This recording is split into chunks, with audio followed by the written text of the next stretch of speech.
Well, now on Who's Views, it's time to look back at the John Pertwee classic. Who's Views? This is our YouTube channel. Do you mind?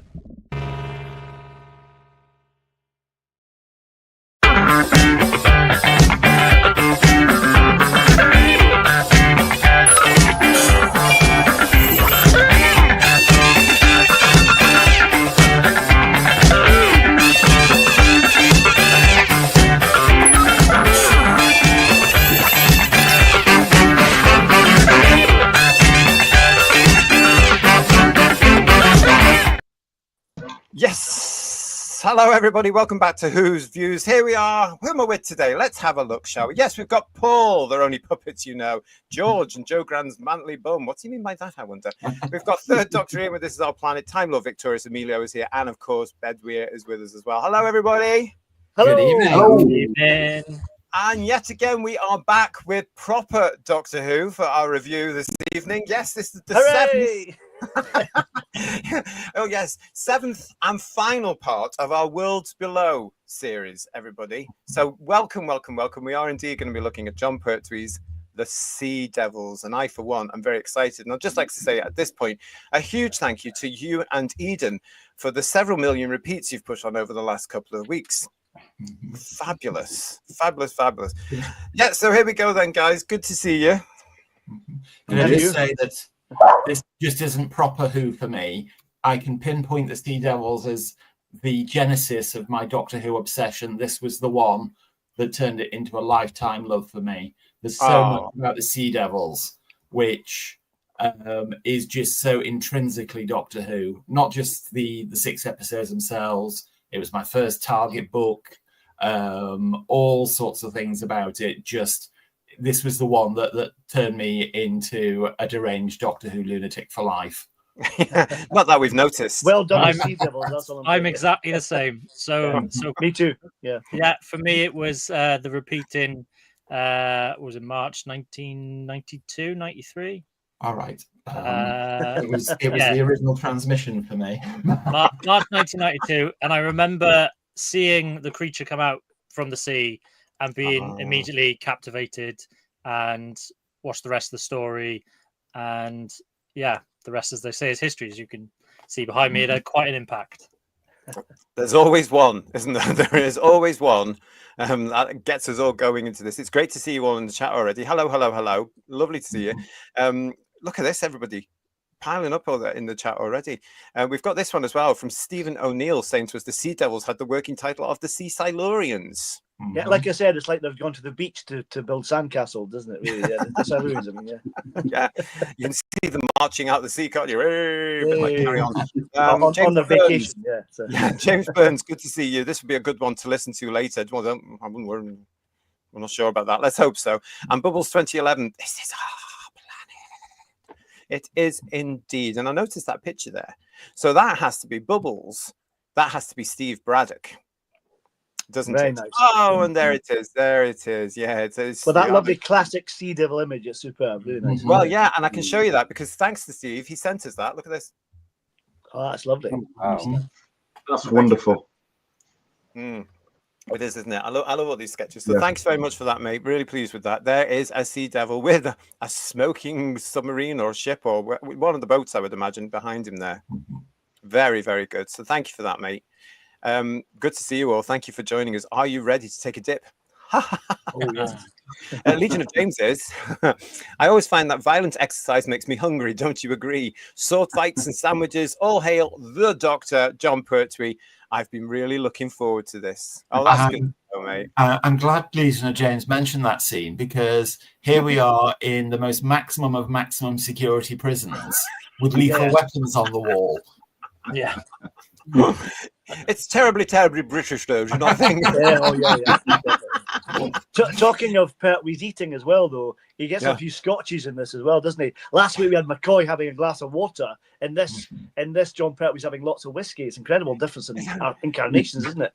I know, it's terrible. It really is. No table manners, I noticed as well. Just getting a sandwich.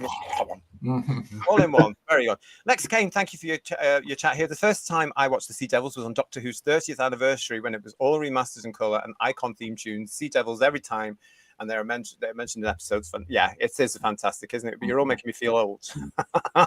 Well, just to make you feel better, going to my experience, a bit like George. This is my first real vivid memory of Doctor Who, and it scared the hell out of me. And I still got a face on watching it now. The bit of the fort with the encounter with the Sea Devil Pertwee is amazing, and that still scares me even now. But I'm not sure if I saw it in the original transmission or one of the many repeats we had in the 70s of it. So I can't remember. Or I've seen it 3 times in the 70s in those repeats. But like George, it made me a massive fan, and then the next year I got the 10th anniversary special, etc., and things like that. So it was really a great time for me as a fan. I got really into it, and I was probably, let me think now, about 6 or 7 at that point. So really, yeah. Well, I went to a combined infant and junior school, and hard to believe, but in the days before home video recorders and DVD players, ask your grandparents' kids. My school had a TV and a video recorder, and they had a selection of programs recorded to stick on for us as end of term treats. One of which was the omnibus edition of the Sea Devils. Superb. So all through the infant and junior school, I got to see the omnibus version of the Sea Devils on a regular basis. Nice. So it really became, that one really became entrenched in mine. I had such vivid memories of it, to the point where when the full 6-parter became available on video and it got a BBC Two screening, as Bedwyr said, I could instantly identify the bits that weren't in the omnibus edition, because I could remember the omnibus edition so clearly. I had the same issue with Genesis when we had the 90-minute version, and then I saw the 6-parter as well. The same experience, yeah. At least the Sea Devils didn't have a record. Sorry, Bedwyr, go on. That's true. Yeah, I'm surprised it didn't, to be honest. It should have done, yeah.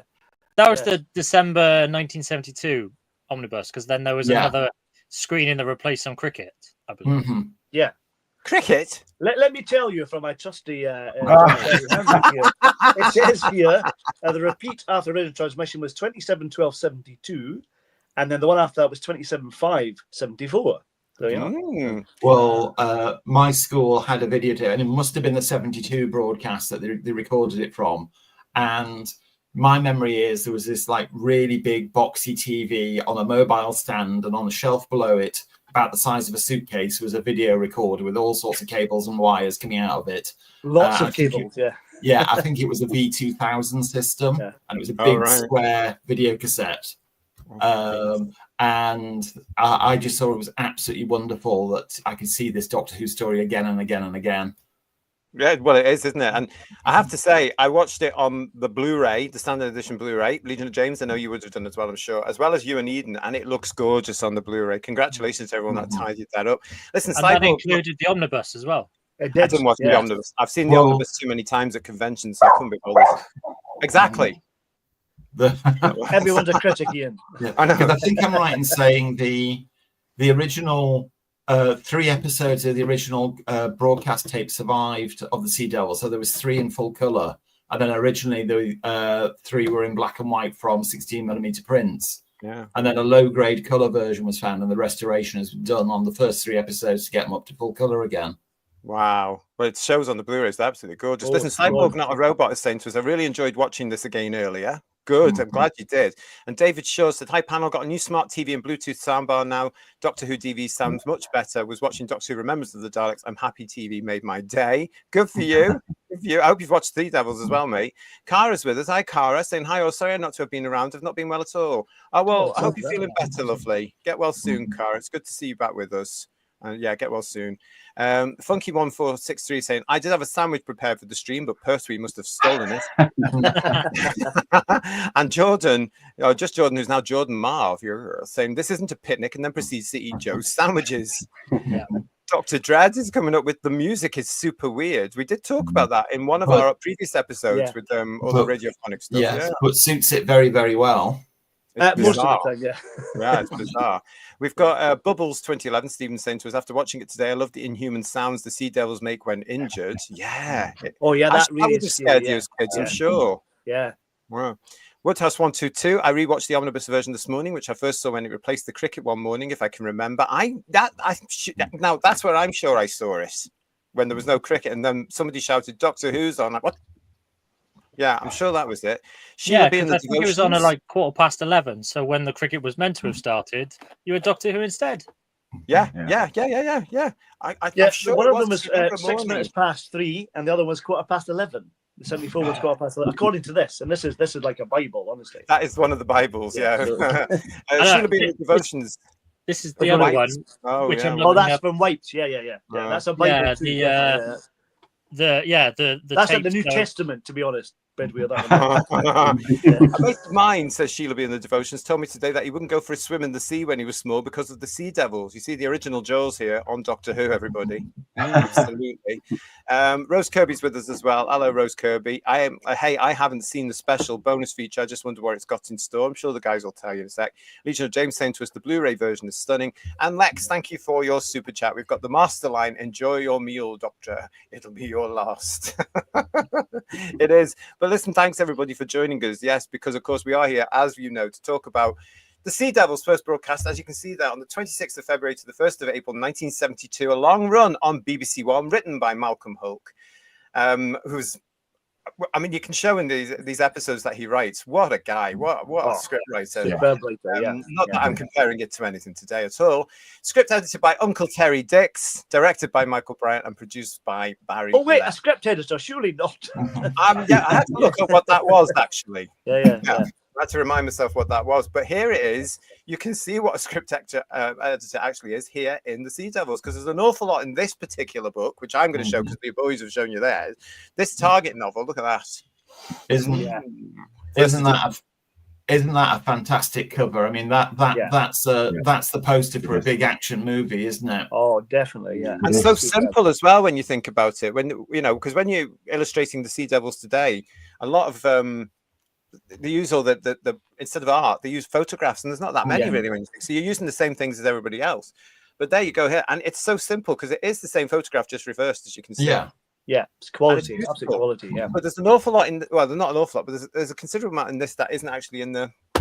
And I've always loved the illustrations in that book as well. Some of the really iconic illustrations, really great, really capture the atmosphere of the episode, even though it's not in it. You know what I mean? Well, I'm actually glad that you've said that, Paul, because I've got a couple here.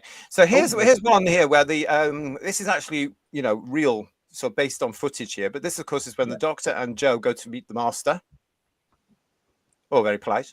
Yeah, can I mention that? The bit about meeting the Master, the Doctor went. Did he go there just to get his access to the Master's TARDIS? Because he's there for about 5 minutes. I know he did. It's like,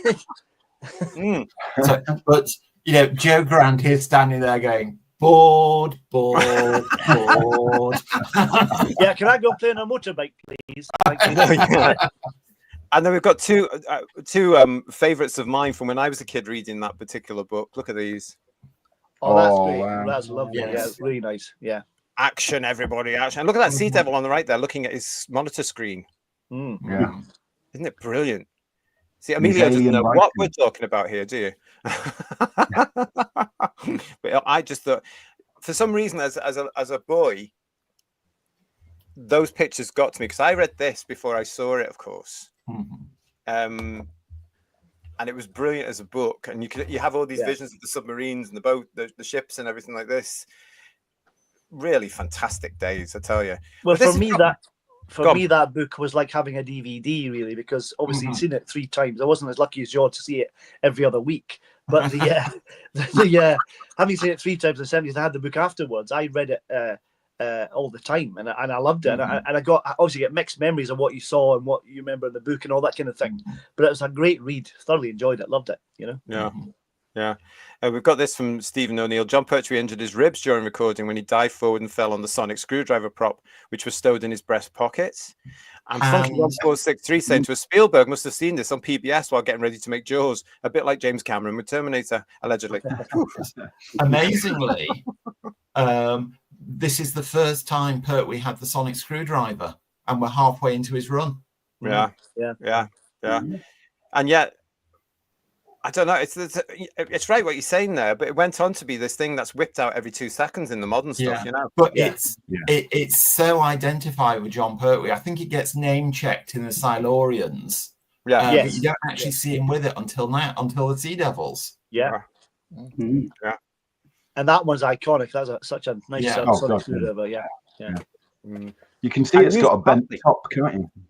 I beg your pardon? You can see it's got a bent top. That's probably where his ribs caught it.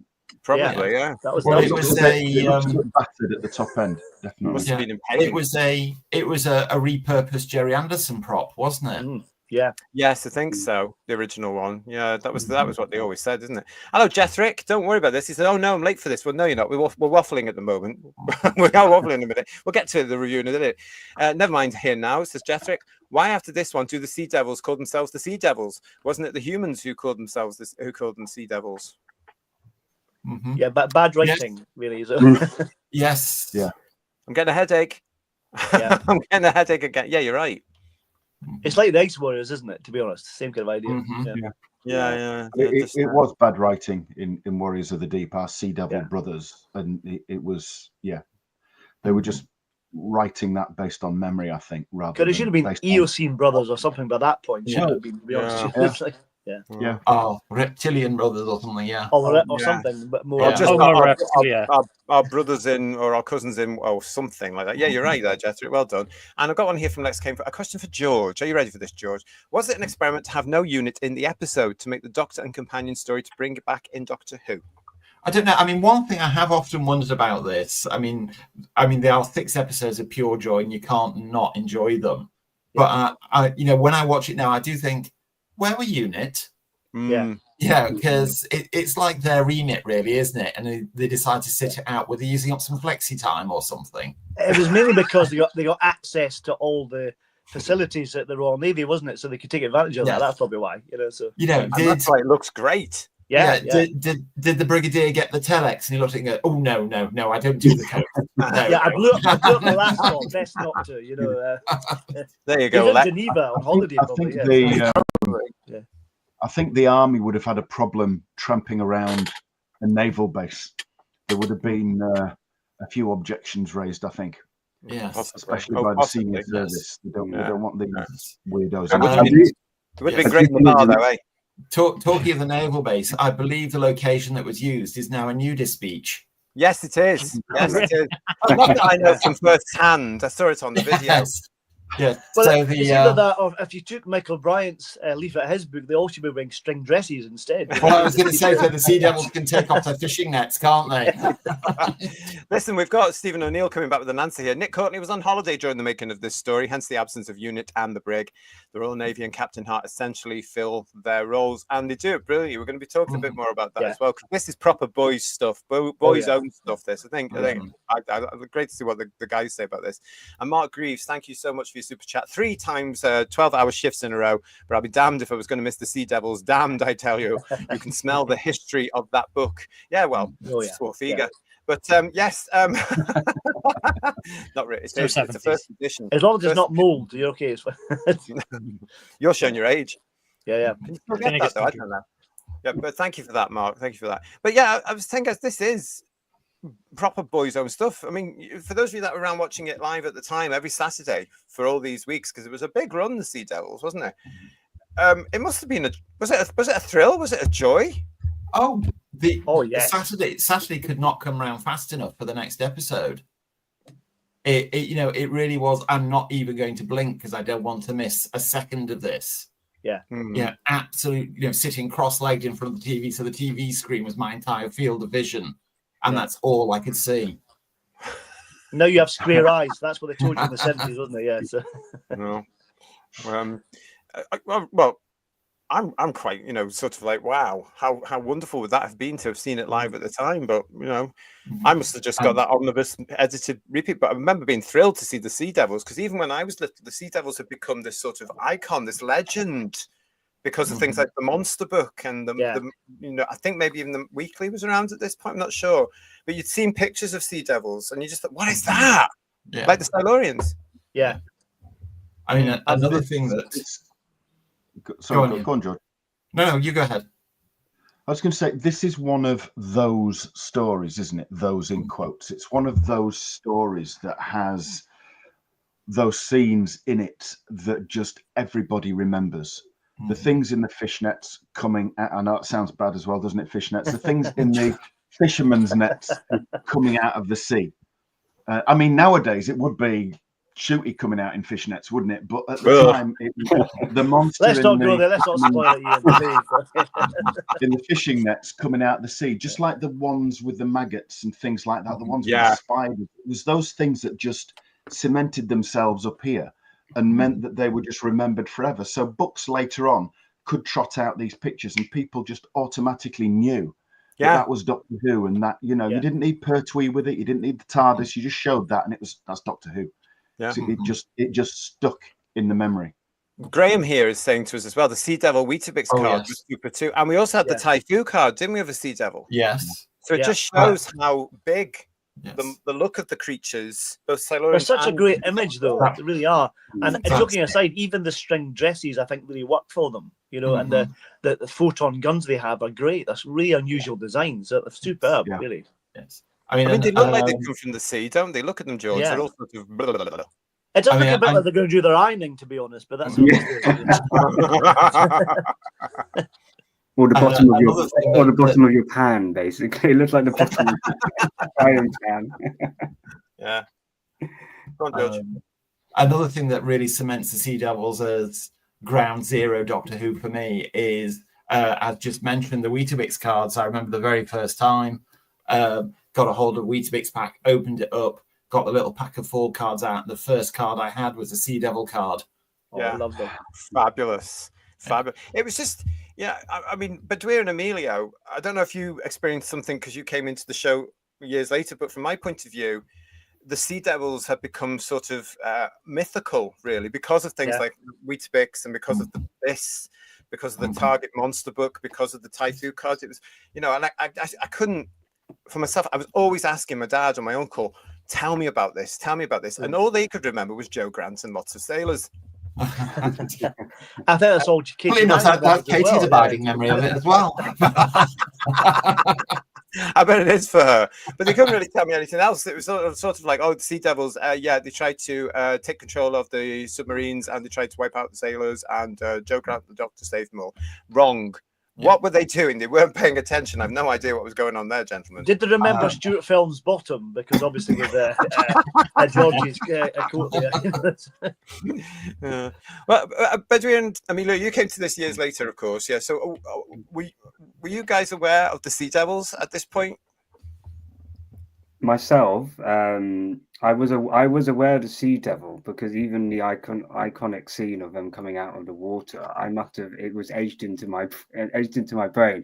It might have been on one of the Confidential episodes, or I think when Matt Smith got announced, they did kind of like a walkthrough of all the Doctors, and that was one of the Pertwee era. They brought that up, so that was, I thought, and looking at it, I thought that looks really, really cool. And then when I went to start going to what Classic Who, and I started with Beerheads in Space, and it was one of the episodes I was very much looking forward to watching. And so the scene itself, just from memory, it definitely lived up when I went to watch it a few years ago for the first time. I love I think the atmosphere of the episode is what kind of attracts me to it. The fact that it's not a unit-based story; it's based on a kind of, you say, a Navy base, and the music is very distortedly eerie as well. It got like some synth playing in the background. I think that will just create the atmosphere, and it's one that I always fondly go back to. I could just watch it, any time of the week if I wanted to. It's definitely comfort Doctor Who for me as well. Exactly. Yeah. Comfort. That's great, Paul. Comfort Doctor Who. Exactly. Yeah. You have to explain that, actually, Paul. What you mean by that exactly? Because we've got Alpha Beta Taxon on's cat. Thank you. The irony is, the Doctor and Joe believe they have seen a reformed master, and then later on we get to see him back to his old ways. Yeah. Well, that's the beauty of it as well, because I wonder if that was a shock to the youngsters watching at the time. You know, is he reformed, or were they not sure? They I mean, probably thought, I he's think- okay. He likes the clangers. That's what we thought. Yeah, I think you knew from episode 1, the audience was in on the fact that he was hoodwinking the Doctor and Joe, because after their meeting and that scene where he goes back to his exercise machine and he just has like his trademark evil grin, you know, the audience knows straight away. Oh, you know, he's not changed at all. He's got something up his sleeve here. Yeah. Cool and Dry is saying to us, hello, mate. How are you?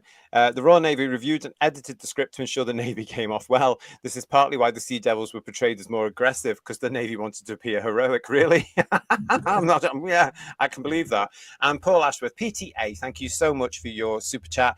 Loved the Sea Devils as a kid. It gripped me. And as Ian said, coming out of the sea was brilliant. Monsters Out of the Sea worked well for Fenric too. Yeah, I mean, they repeated it all those years later, didn't they? And the Marshmen as well, And the Marshmen, yeah. We haven't got to them yet, but I mean, it's one of those things.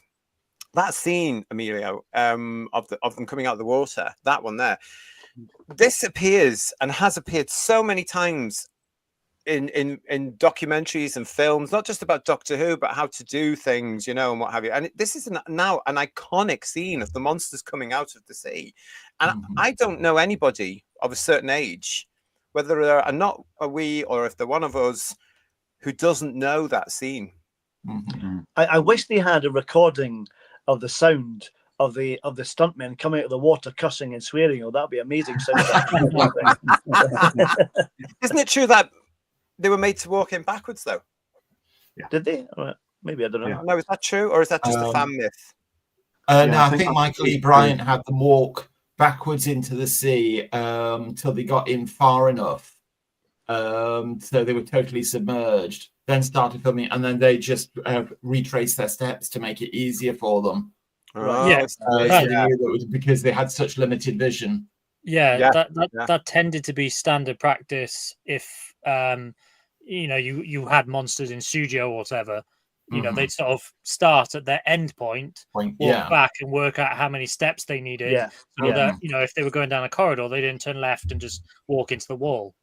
Because their vision is hugely limited. I mean, it's wonderful. They're looking in the neck. There's a lovely bit in part 6, where after the Doctor's been strangled by the Sea Devil, and the Master comes in, and one Sea Devil's obviously looking through the neck, and he's doing that. Where's the Doctor going? It's brilliant. Like, you can really feel for the actors in the costumes. You really can. You can, but they are brilliant. It's a brilliant costume, isn't it? We've got Lex. Thank you for your super chat, Lex. The scene of the Sea Devils coming out of the water looks like the sequel from the Pirates of the Caribbean, Dead Man's Chest, which I don't think I've ever seen. So I'll take your word for it, Lex. Thank you for that. I mean, it's been copied so many times now, hasn't it? Because it would have been seen by so many generations now. Craig Dunlop's with us, guys, saying RTD said Doctor Who was always camp. Seeing the prison guards in their outfits of waist-length capes, matching berries, and regulation Freddie Mercury moustaches, it's hard to argue with it. It was the 1970s, to be fair. Yes.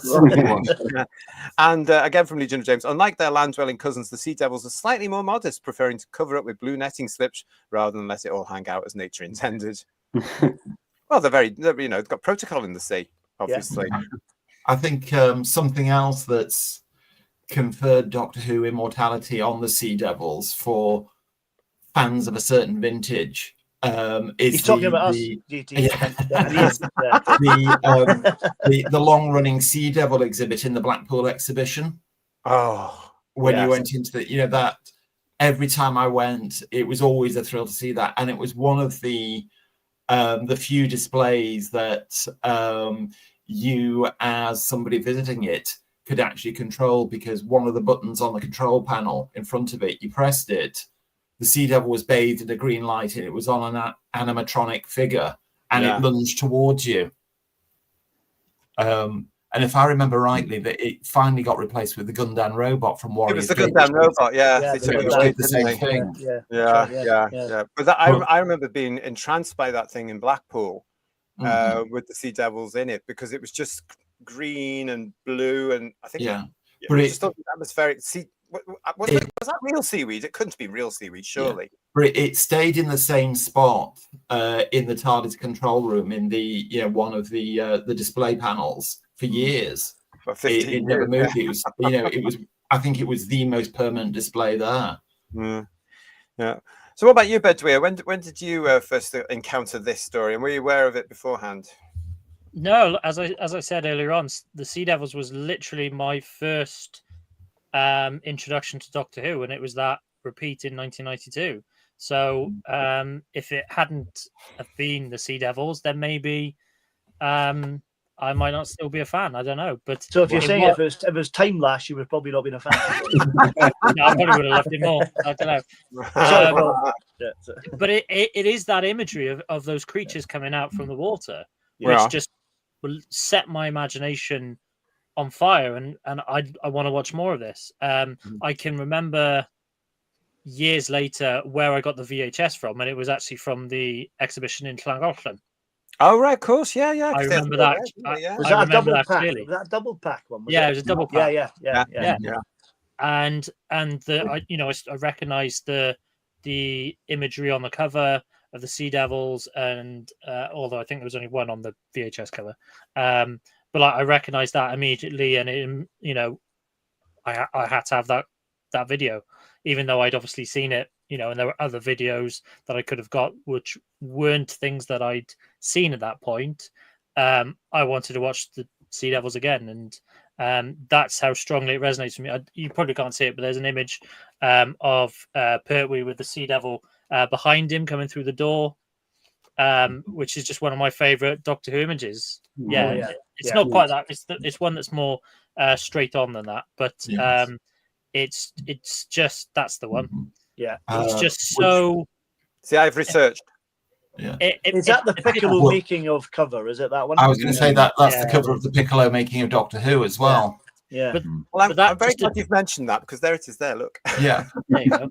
That was just good neck there, JT. That was quite mint condition. I'm quite jealous. It is mint condition. So yarboo to you. Sorry, Bedwyr, I'm going to show them that. Look at that. It's beautiful, isn't it? Look at that, everyone. No, but that picture's just the epitome of Doctor Who. Mm-hmm. It is. Yeah. You've got your strong lead character with a monster lurking behind in the shadow. There's an absolutely fantastic publicity shot from that sequence where Pertwee's karate chopping the Sea Devil.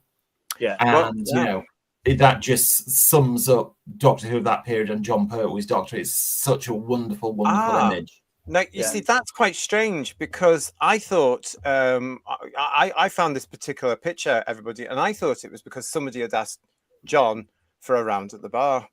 And there it is. Isn't that gorgeous? Yeah, it is. And the Sea Devil looks a little bit sort of pie-eyed himself. That's what I thought. But John was notorious in the bar, wasn't he, everybody, for not opening the old Pertwee wallet. As one of his co-stars said, John would frequently discover that his pockets had been sewn up. He left his wallet in a different jacket. That kind of thing. Tom Baker used to rib him all the time about this. Fabulous. But you're right, Bedwyr. These images, these publicity pictures here, they scream Doctor Who. I mean, John is looking at his iconic best, let's face it. The Sea Devil's looking wonderful. It's absolutely fantastic. And that's his season 7 jacket, isn't it? Yeah. But that's the costume that resonates with me when I think of Pertwee. Yeah. Mm-hmm.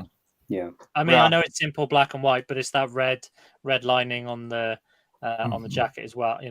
That's peak Pertwee for me. Yeah. I mean, is there a more 1970s shirt than the one he's wearing there? No, not at all. Lots of you in the chat with us. Thank you very, very much. Forbidden Man saying to us, I love the sea fort being a prison for the master. And Stephen saying, I visited the Doctor exhibition in Blackpool in August 1980. I loved every minute of it. Shame it's no longer open. It's criminals no longer open. Apparently they closed it without them telling us. Remember, we talked about this before. They closed it in 85 without any of us knowing. They just closed it quietly because they had plans. I'm still waiting. Yeah. It's not long gone now, because BBC Studios, they'll never do anything like that again now, will they? And the show's not big enough anymore. Marie 0030 saying, what else is Roger Delgado being in his brilliant act? He's a fantastic actor. Loads of things. How long have you got? Yeah. May grade, Department S, loads of things. Yeah. So. Loads of stuff. Yeah. Funky1463 saying that we are the old Llangollen Museum. I had to go there all the time for merchandise in the late 90s and early 2000s. Yes, it was the home of Dapol, for those of you who don't know. All that. Dapol or Dapol, or how you want to say it, which was very Dapol. exciting at the time. I'm looking at them now. Oh, they At had the a little time, Sea yeah, Devil. yes, at the time. That was a good little Sea Devil figure with his. They did a lovely Sea Devil figure. Yeah, Yeah. nice. Carwin. Hello, Carwin. He says, moving on quickly. Allegedly, the model department were visited by the MOD as they wanted to know how they got the engine of the sub, which was top secret. They explained that they used a fan out of a broken vacuum cleaner. Yeah, I seem to remember something like that. Yeah, from it's on the documentary. Michael Brandt has a lovely story about these. It's all about the Absolutely. number of propellers, isn't it? Yeah. Didn't they get it from Woolies or something like that? Yeah.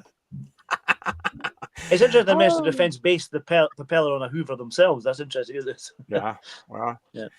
It's great. It's still the case though, because when they roll out, when they construct a new submarine and they roll it out from the dock to sort of like start floating it, the propellers are always covered up because they know there's at least a few Russian agents knocking around with cameras standing in the crowd. But they always cover them up even now. How things don't change.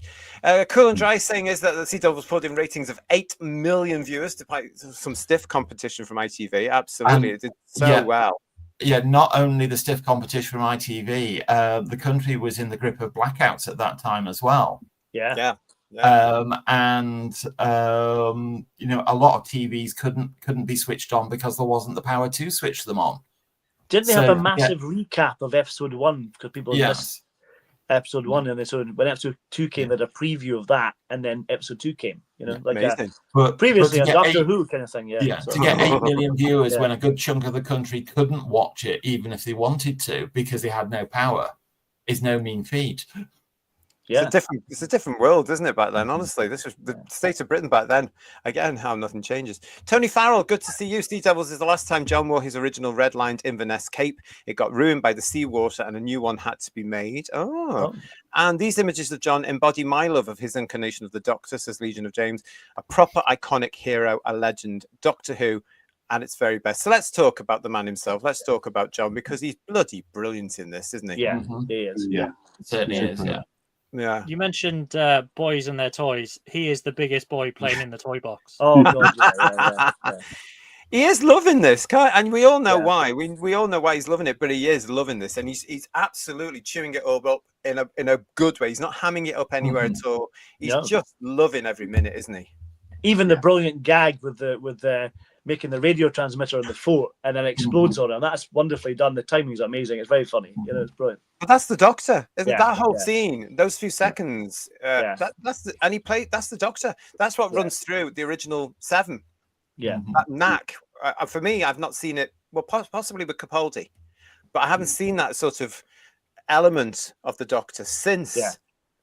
Since then, and it's just brilliant. And John's comedic timing at last comes out as well. It's just, I don't know. It's so special, that moment for me. I just think there's the Doctor. When he's first on the radio before it blows up, and he stops himself mid-sentence because he needs the call sign of the fort, which he has to ask Joe to get. With that voice. He sort of like, he starts a sentence and he stops with a bit of a mumble. And that's where one of his Navy Lark voices just comes through a little bit, where he does the end bit.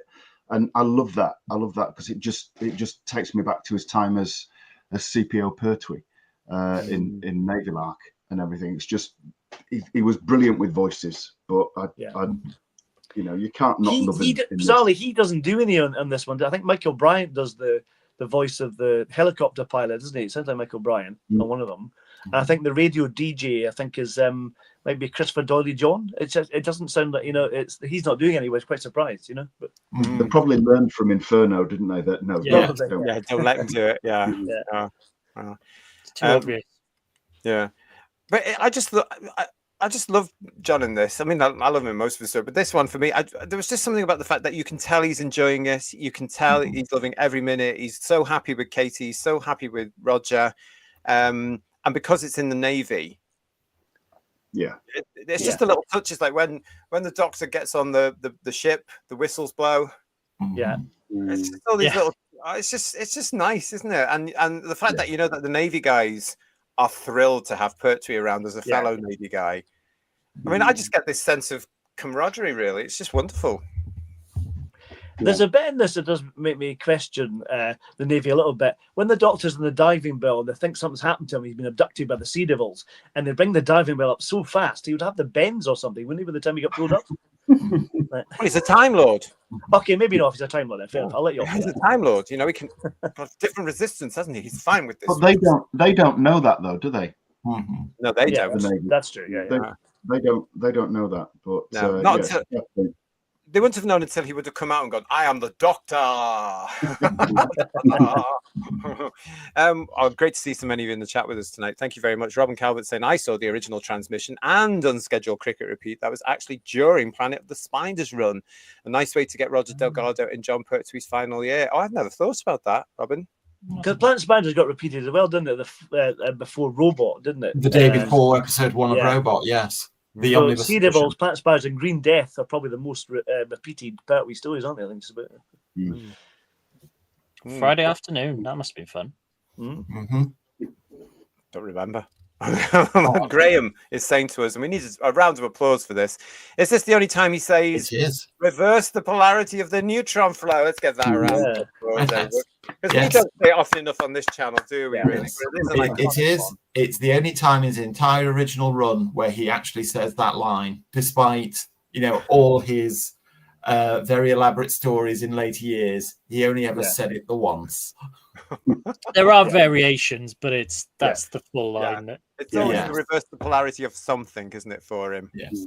To the point where the performance I saw of the Ultimate Adventure stage show with John Pertwee, when he came to that line and the whole audience knew, he turned around to the audience and said, everybody ready for this?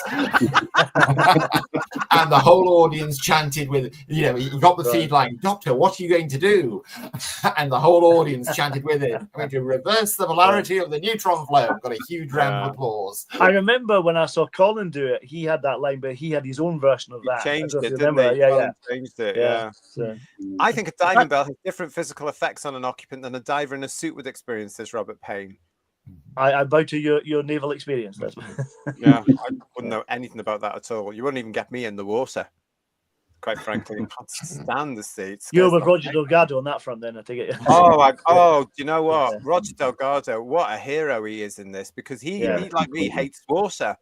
And this is what they do? Typical BBC. They throw him in the bloody ocean. I mean, he's not on Blue Pizza for crying out loud. The poor guy must have been wetting himself. He must have been terrified, because I would be crapping myself in that. I would refuse. You get a stunt double and that's it. There's no way, because when you're frightened of water, it's really scary. You can't feel the bottom. It sounds strange, but when you're frightened of water, that's all you're trying to do. You're trying to find the bottom, and you can't, of course, because you're in well, in this case, you're in the Solent. But what a trooper Roger Delgado was for doing that. And when I watch those scenes of him doing that, I feel sick for him. Actually, you can really see that Pertwee's helping him, trying to get him back onto the raft and stuff and all that. And he's really looking after him, isn't he? That's the other thing.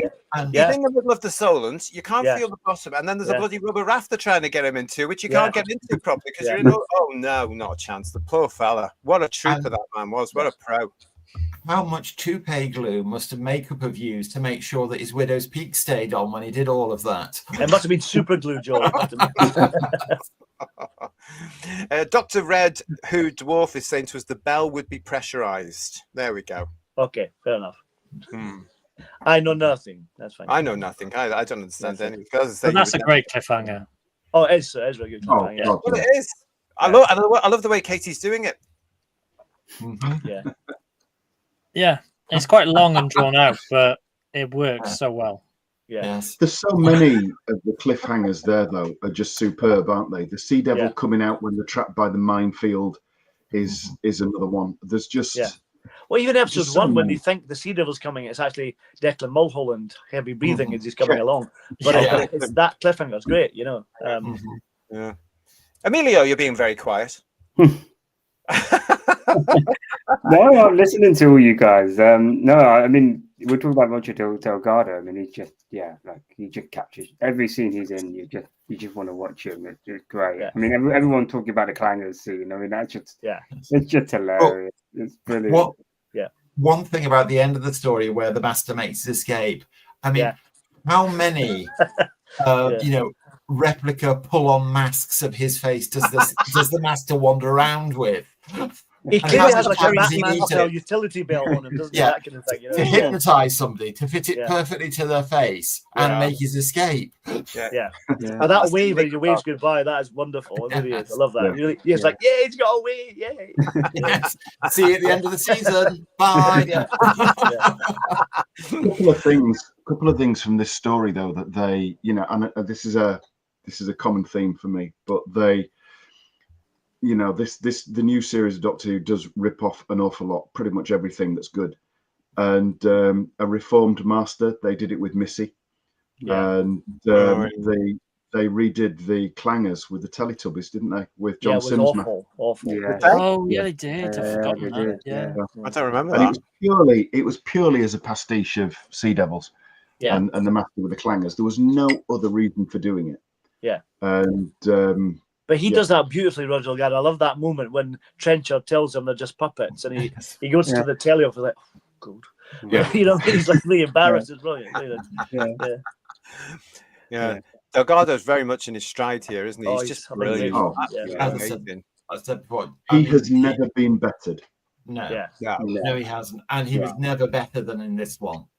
I mean, he never gave a dud performance, and he lifted stuff like the one that springs to mind is the Time Monster. It's a whole lot better with Roger Delgado because of Roger Delgado. But in this one, and the fact that he's not overshadowed by the Sea Devils themselves being such fantastic creatures, he's still the big bad in it. It's just a testament to how good he is in this. This really is peak master and peak Roger Delgado.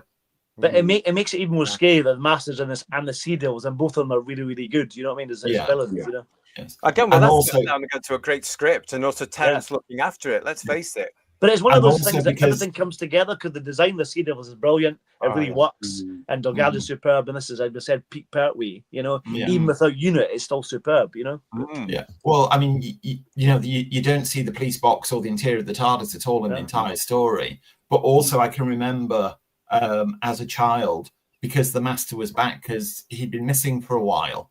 And now he was back, and that was just fantastic that the Master was back in it. Yeah. Yeah. I remember reading in the Eighth Doctor, the Eighth Doctor book written by Tim Sticks in the 90s. There's lots of references to different points in the Doctor's history, and there's a bit talking about the Master escaping from in the hovercraft, going back to Devil's End to grab his TARDIS, which I thought was wonderful. That image of him going back, and it's probably a stone sarcophagus inside or it wouldn't be because the church blew up, didn't it? I wonder when it would have been. Probably a telephone box in the middle of Devil's End somewhere. I don't know. If he left it there, I mean, apart from where you had episodes in the 60s that very much linked into one another, this feels like continuity of this is because of what happened in the Demons. But what I really enjoy is that the Master is stealing all these bits of equipment to make his own communication device, which is so much like the Doctor. If you think 2 seasons before in Ambassadors, you've got the Doctor making a communication device, and it just really ties the two of them together. They are so similar. It's just one's gone one way, one's gone a darker way, and it just as that's why those two work so well, is because there are those sort of similarities in their characters. And how cool does Roger look as a naval officer when he puts the hat on, the cap on? That is superb. It's so cool, Yeah. Very believable. Yeah. I think Roger Delgado works at his best. I think when he's a little bit less he can slightly lean into the pantomime. He does it brilliant, where the Master just enjoying the chaos. But I always like it when he's just that kind of charming, conniving. He's very like low key conversations he's having with Pertwee. I think just the natural conversation, the kind of intellectual sparring that you kind of get between the two. I think that's when they're at their best. But I love all the built when they go to visit him, and I just said earlier they don't see him for very long. I wish they had a scene in between when they visited to do the passage of time, which is such a shame they didn't do that.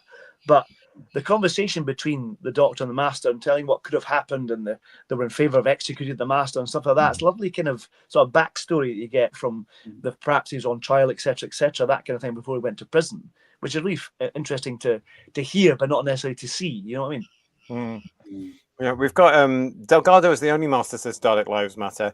Everyone else is a cover version. I like that analogy. That's quite fun. Yeah. And Rose is with us. Hi, Rose Kirby. Hey, does one wonder if you got those masks from the Mission Impossible? Oh, did they have a workshop turning the mouse? Yeah, he must have. It's like the Wile E. Coyote. There's an Acme store where you can buy them. It's that kind of thing. You know, so. Yeah, he's in the middle of the ocean on a hovercraft. Beep, beep, beep, beep. Can you just send me a mask? Yeah. No, I think the Master must have had his own 3D printer tucked away somewhere. Oh, no doubt. Madam, yes. He could have had if he had his little shrinking gun hidden away in his pocket somewhere, he could have sort of like had them shrunk and just reversed it to bring them back, I suppose. But I'm overthinking it, aren't I? Yeah. It's like those bags you can get and you put your duvet in and you suck all the air out, like that kind of thing. Oh, my goodness. Hey, listen, we've got Bubbles saying to us, Steve saying to us, you can see the concern on the Doctor's face when he thinks the Master has had a heart attack.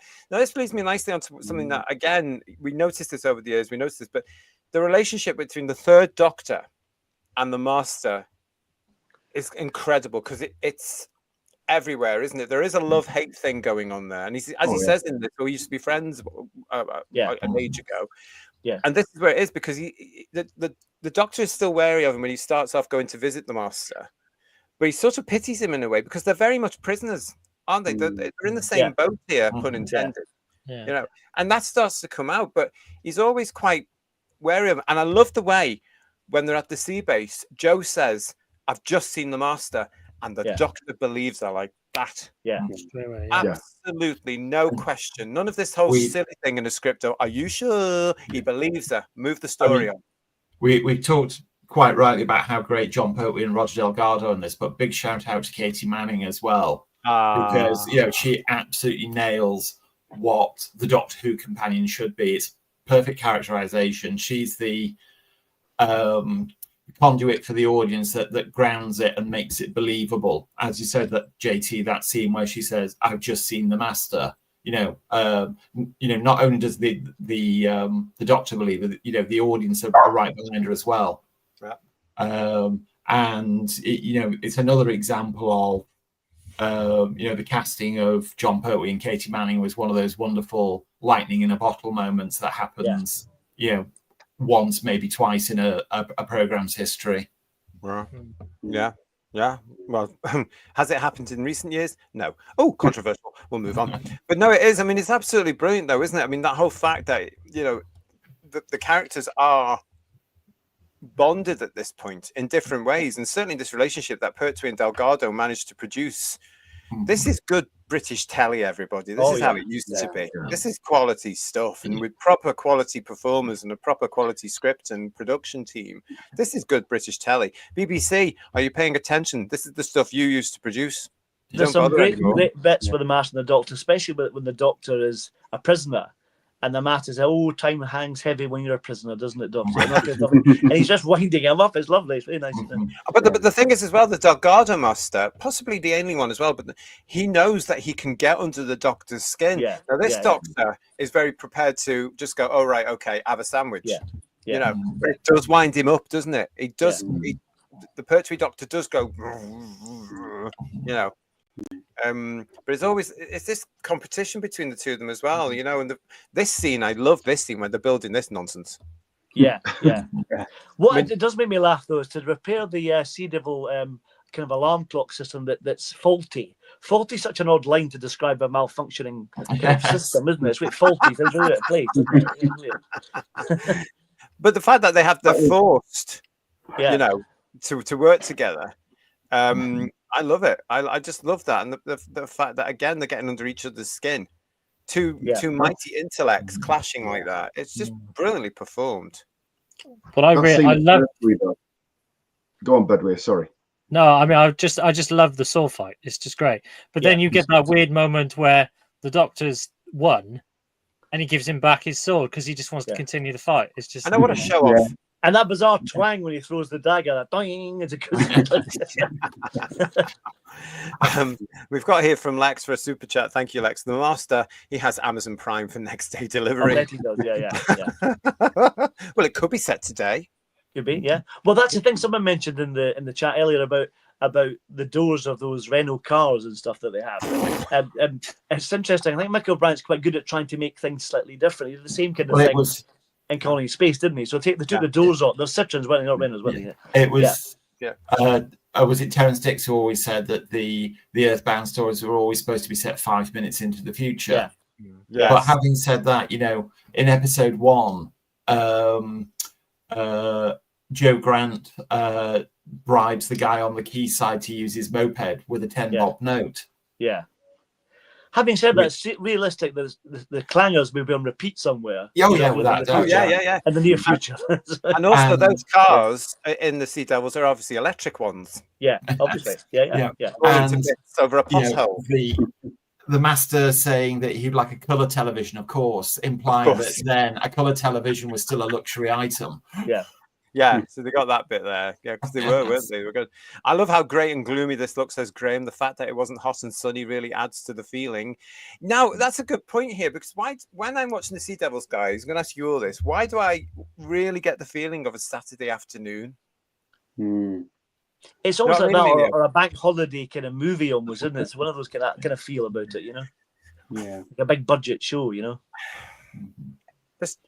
Honestly, when I watch it back, every time I've watched it back since the VHS Bedouin and then the DVD, and now we've got the Blu-ray, God knows what's coming next, everybody. But, every time I see it, even the Eden repeats, I mean, it just takes me back to Saturday afternoons, 5 o'clock on a Saturday afternoon. It's got that sort of quality to it when you watch it. Do you know what I mean, guys? There's something, you were talking about comfort, Paul.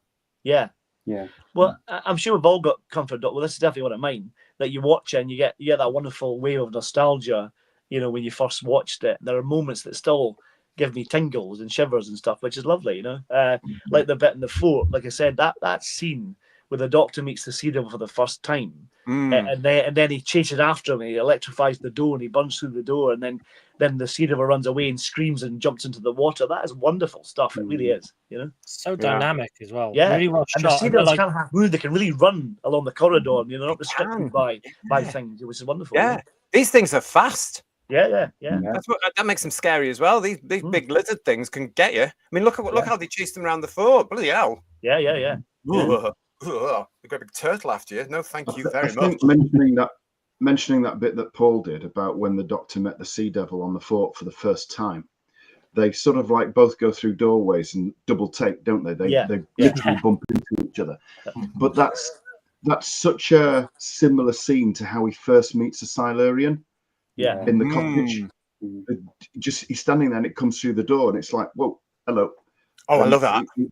It was a nice little continuation, I thought. Yeah. And Michael Bryant does a similar thing that Timothy Coombe did. They take a long time to get reveals of the monster, like bits of hands in the back of fins and things like that. You know what I mean? There's little moments. You don't see them fully.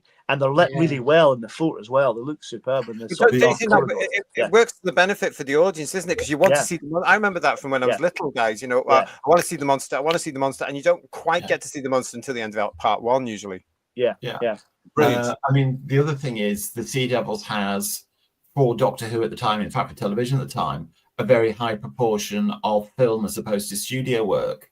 And though the costumes look really good on videotape and studio, they look superb on film. Oh, yeah. And the fact you see a lot of them on film really makes them look fantastic. And you get all the dynamic camera angles you can't get in and the rapid cutting that you can't get in a TV studio at the time.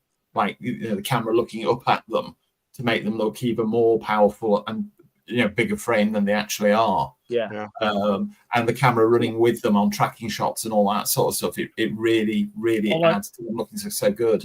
Michael E. Bryant just turning the camera so it's at an angle. Just adding that little bit more. You'd be clearly watching Batman in the afternoon or something.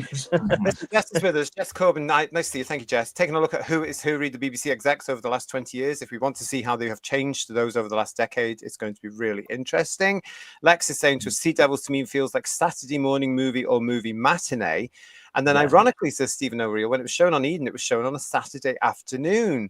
There you go. Dr. Red Who Dwarf is saying the story is one of those that you can talk about all different ways, but I can't ever find the right way to say it's simply an amazing story. And but considering that it's a sequel as well, Doctor Who Red Who Dwarf, fabulous, continues that story. Yeah. Thank you for your super chat, Marie. Hope you're all right, darling. Proper British beach instead of all the green screen. Thank God. Yeah. Can you imagine? Oh, can you Real imagine? practical effects. That's what you want. Oh God, it wouldn't have looked right if it was all green screen, would it? And we Yeah. know that from certain other episodes. And Digby, thank you for your super chat. I love this story, but does it work better in black and white? No, it doesn't. Where is going the back black and white? to my school? Yeah, going back to my school days, Yeah. at home we had a black and white TV. When I first saw it, I saw it in black and white, and then went to colour for the omnibus repeat. Believe me, this is one that benefits from colour in a big way. Yeah. I've just remembered how I've seen the black and white version. It was at a very small local group one evening where all they had was in the hall or whatever it was. They had a black and white telly. All right. And So it wasn't 400th generation that was black and white because the colour had gone. Well, this is the late 80s, so they shouldn't have done. But for some reason, I don't know. But there you go. That's the time well, the BBC has 16mm black and white prints of all 6 episodes, but only 4, 5, and 6 are the original videotapes from transmission. So there are black and white copies in existence. So. So maybe it wasn't them. But there you go. Colour NSTC copies of episodes 1 to 3 were returned from either America or Canada. Yeah, which is how the story got completely returned to colour, and then the restoration work brought the NSTC back up to full PAL standard again. Cool and Dry saying to us, Terence Dix hated the music, famously saying it sounded like someone dropped a typewriter in a swimming pool and called it a symphony. I like the music. I think it's great. I can't hear it without it. You know, if they took it away and redid it, it wouldn't be the same. Whether you like the music or not, it's part of it. You know what I mean? The very fabric of it. You know what I mean? Yeah. But it's very odd, isn't it? It's very odd because towards the end of the story, when the Navy have been dispatched to depth charge the Sea Devil base, or when they're going out again when they've had the order to do a nuclear strike, then over the images of the naval boats cutting through the sea, there's some quite heavy, boomy drum beats in the background, which are completely separate from the rest of the soundtrack. And I never knew whether or not that was some soundtrack that had already come with the stock footage that they were using, because it's so out of place. Well, I know what you mean. I mean, it was a culture shock. I didn't really remember the score. Emilio, in 1983, Doctor Who, the music was released on the vinyl, right, celebrating 20 years of Doctor Who, and it was a massive, big thing, huge, big thing. And so I got this, of course. And one of the tracks is the Sea Devils. And I don't remember the score. So I put this thing on as a 13-year-old and go, what the hell is this noise? What were they smoking in the 1970s? Get used to it. Yeah, because I was by that point, of course, I was used to what Peter Howell was doing and Malcolm Clarke was doing and all this sort of stuff from 83, 81 onwards. So to hear this particular version, this was really, whoa. Dudley would have come up with something fabulous, though, I'm sure. I mean, as I frequently said, you know, I'm one of Dudley Simpson's biggest fans. I think his contribution to Doctor Who, its success and its atmosphere can't be underestimated. But I really like Malcolm Clarke's score for the Sea Devils. And it was released in its entirety on one of the Radiophonic Workshop CDs.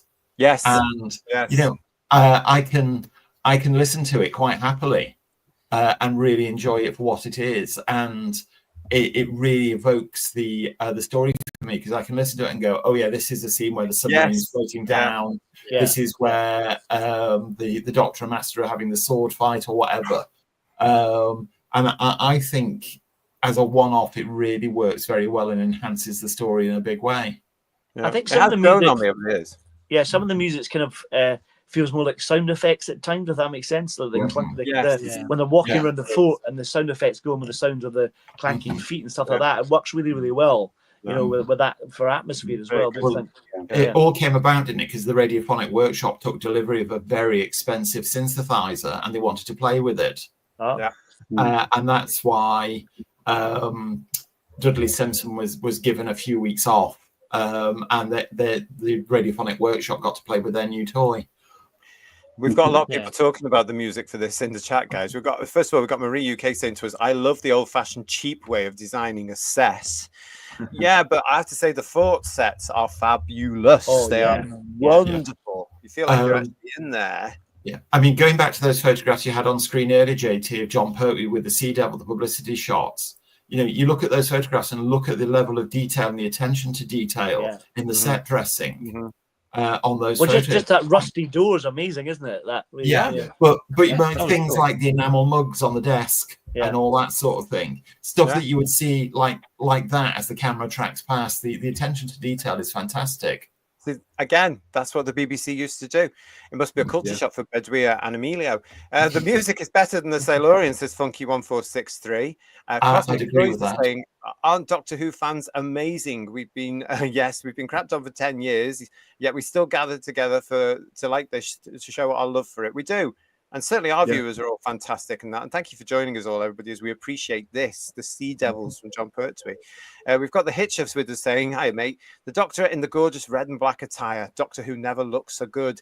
The locations, Delgado, and the beep, beep experimental electronic music is wonderful. I can never get tired of this story. I agree. Kara's saying to us, am I wrong to say I would rather watch one of these productions rather than the dross that they've created over the past few years? I would rather watch this on a loop than watch anything else from the new series. Yeah, I think that shows that you're sane and you're thinking normally. That's So no, you're not wrong, Cara. We all agree with you. I mean, wow, yeah. And Graham saying, spot on, Paul. The music is integral to this one. What it is, it's like you were saying there, guys. You know, and George, you were saying, I've got used to it over the years, but you can, when you hear it, you can cue it.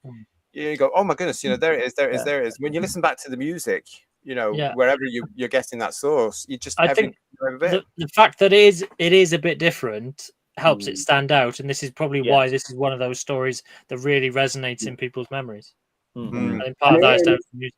And it is a different Pertwee story because it is set in a naval base, because it has its distinct atmosphere to a lot of the other stories in his era. So the fact that the music is different, I think, kind of plays into that. And you know, it definitely didn't take me out of the episode like a lot of current music.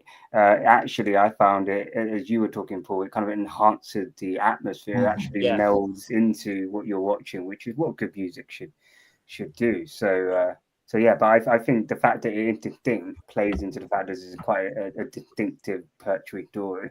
That reminds me, Milo, because I was going to ask you about this, because you were very critical with the latest piece of the latest piece of Doctor Who that was on recently, produced by that idiot artist. And you were quite critical by some of the music, which I can't retain. That I could hum the Keeper of Traken for any of you out there any given time, apart from on this. But you can't, because you got a copyright strike. Yes. So don't do it. But I could, and I know that I could do the Leisure Hive for you. I could do most of the classics for you, to be honest. But I can't remember any of this nonsense from the last few years. But you were saying there that the music in the crap we've had to deal with recently was intrusive. So you didn't find that the same for the Sea Devils, even though this was very sort of brand new for Doctor Who at the time. Yeah, because I think it was for me anyway. It's not too loud. I found that even though it's distinctly different and quite eerie, I found it kind of just for my ears anyway. It kind of felt more like it's in the background, right? Whereas Murray Gold's recent music is incredibly loud, incredibly it's not flowing with what I'm watching anyway on screen. It's like forcing something at you. Whereas I think this is it's different. It's a bit eerie, but it's not. I found it's not intrusive. So for me, I would listen to this on any RTD2 music that Murray Gold produced. Well, look, I do like the orchestral themes when I was growing up in RTD1, because I felt the music there was. There's so many standout music from Murray Gold in the first one that I could go back and listen to, but even then I would still say even back then it was a lot louder than the kind of music you get in classic Who. It's less atmospheric, and to be honest, now I've got older, when I'm watching a story, I want music that is atmospheric and suit the themes and the story that I'm watching. And I think this is a great example of where it gets it right. They have moments where they're allowed to breathe, and music's there when it's needed to be there. Like we did with the war game, when they redid the war game recently, that was just music. It lost all the atmosphere, character bits, all that kind of stuff. So less is more sometimes. Although I don't think saying that with the Sea Devil soundtrack would be the same sentence, though. Less is more, because it's quite busy, isn't it? To be honest with you. Yeah, but the Sea Devils is what we call action packed, isn't it? Yeah. Action packed. Woodhouse 122 is saying to us, I'm glad they didn't get Mark Ayres in to redo the music in Murray Gold style for the Blu-ray. Aren't we all? Aren't we all? No, no offense to Mark, or maybe a wee bit, but yeah. And Andrew Parker's saying to us here, imagine if Stock, Aitken and Wortman had done the music. Andrew, get in the corner. Thank you very much. We had enough of that in Battlefield. Thank you, love. And we've got here the Sea Devil bass, says Stephen O'Neill, was originally meant to have a damp and disused appearance. The walls were to be metallic and have verdigris. There's a good word there, verdigris, growing all over the place. The lighting was described as subdued, which was a word that the BBC in those days never knew. Julianne Goodwin saying to us, the score was brilliant and is a major part of the story, not like the modern orchestral deafening migraine we get these days. Say it as it is, Julianne, why don't you? Go for it, girl. And Steve Hindley saying to us that the music fits the story, George. It's right, that, isn't it? Yeah. And to go back to what you were just saying about the lighting, don't forget this was recorded using the first generation of color TV cameras, and the lighting had to be pushed up for the cameras to pick up a color signal, because if you took the lighting down too far, they would only record in black and white, which is why a lot of programs of this era don't have the nuance lighting, because it just wasn't possible to do it. You had to have big open white over everything to get a color recording. Mark Littlewood 502 is saying the music makes it. Thank you for that, Mark. And Cool and Drying saying the Sea Devil's footsteps were made using wet towels slapped on wooden boards. Kinky. And Andrew Parker saying to us here, I like the Sea Devils, but it's too long. A lot of Pertwee serials overstay their welcome. What do you reckon to that third Dr. Ian? I think they were very much of the era. Doctor Who changed over the times. Like with Hartnell, you had 12-parter. With Troughton, you had a 10-parter and an 8-parter. And with Pertwee, you had 7s and 6s and a mixture of 4s and things, and 1/5. But I think you have to look at them in the era and in the context. And this was just literally 25 minutes on a Saturday, and you lived for it. And at the time, when stories like the Sea Devils were on, you know what? With that kind of action and excitement, you would have been happy if it had been 8, 10 or 12 episodes, if it carried on that pace like that. It was never a problem. You know, now if you'd had a 3, 4, 5-part Gatwa story, you'd be jumping off a building. No, don't say that. That torture. Exactly. It would be torture, and nobody would want. Nobody would want that. Enough of that one. But in the time, in the era, it was just right. I do have a general criticism that a 6-parter could easily be improved by being cut to 4 parts. But the Sea Devils is one of those stories that I don't feel it quite as strongly with. Because when there is a bit of running around and getting captured and recaptured, it's so dynamic and well shot that it doesn't feel like this is filler. Not like, Spiders, where literally they run around for an episode to fill the time. That was for John Pertwee's benefit, though, wasn't it? It was that one. Well, yes.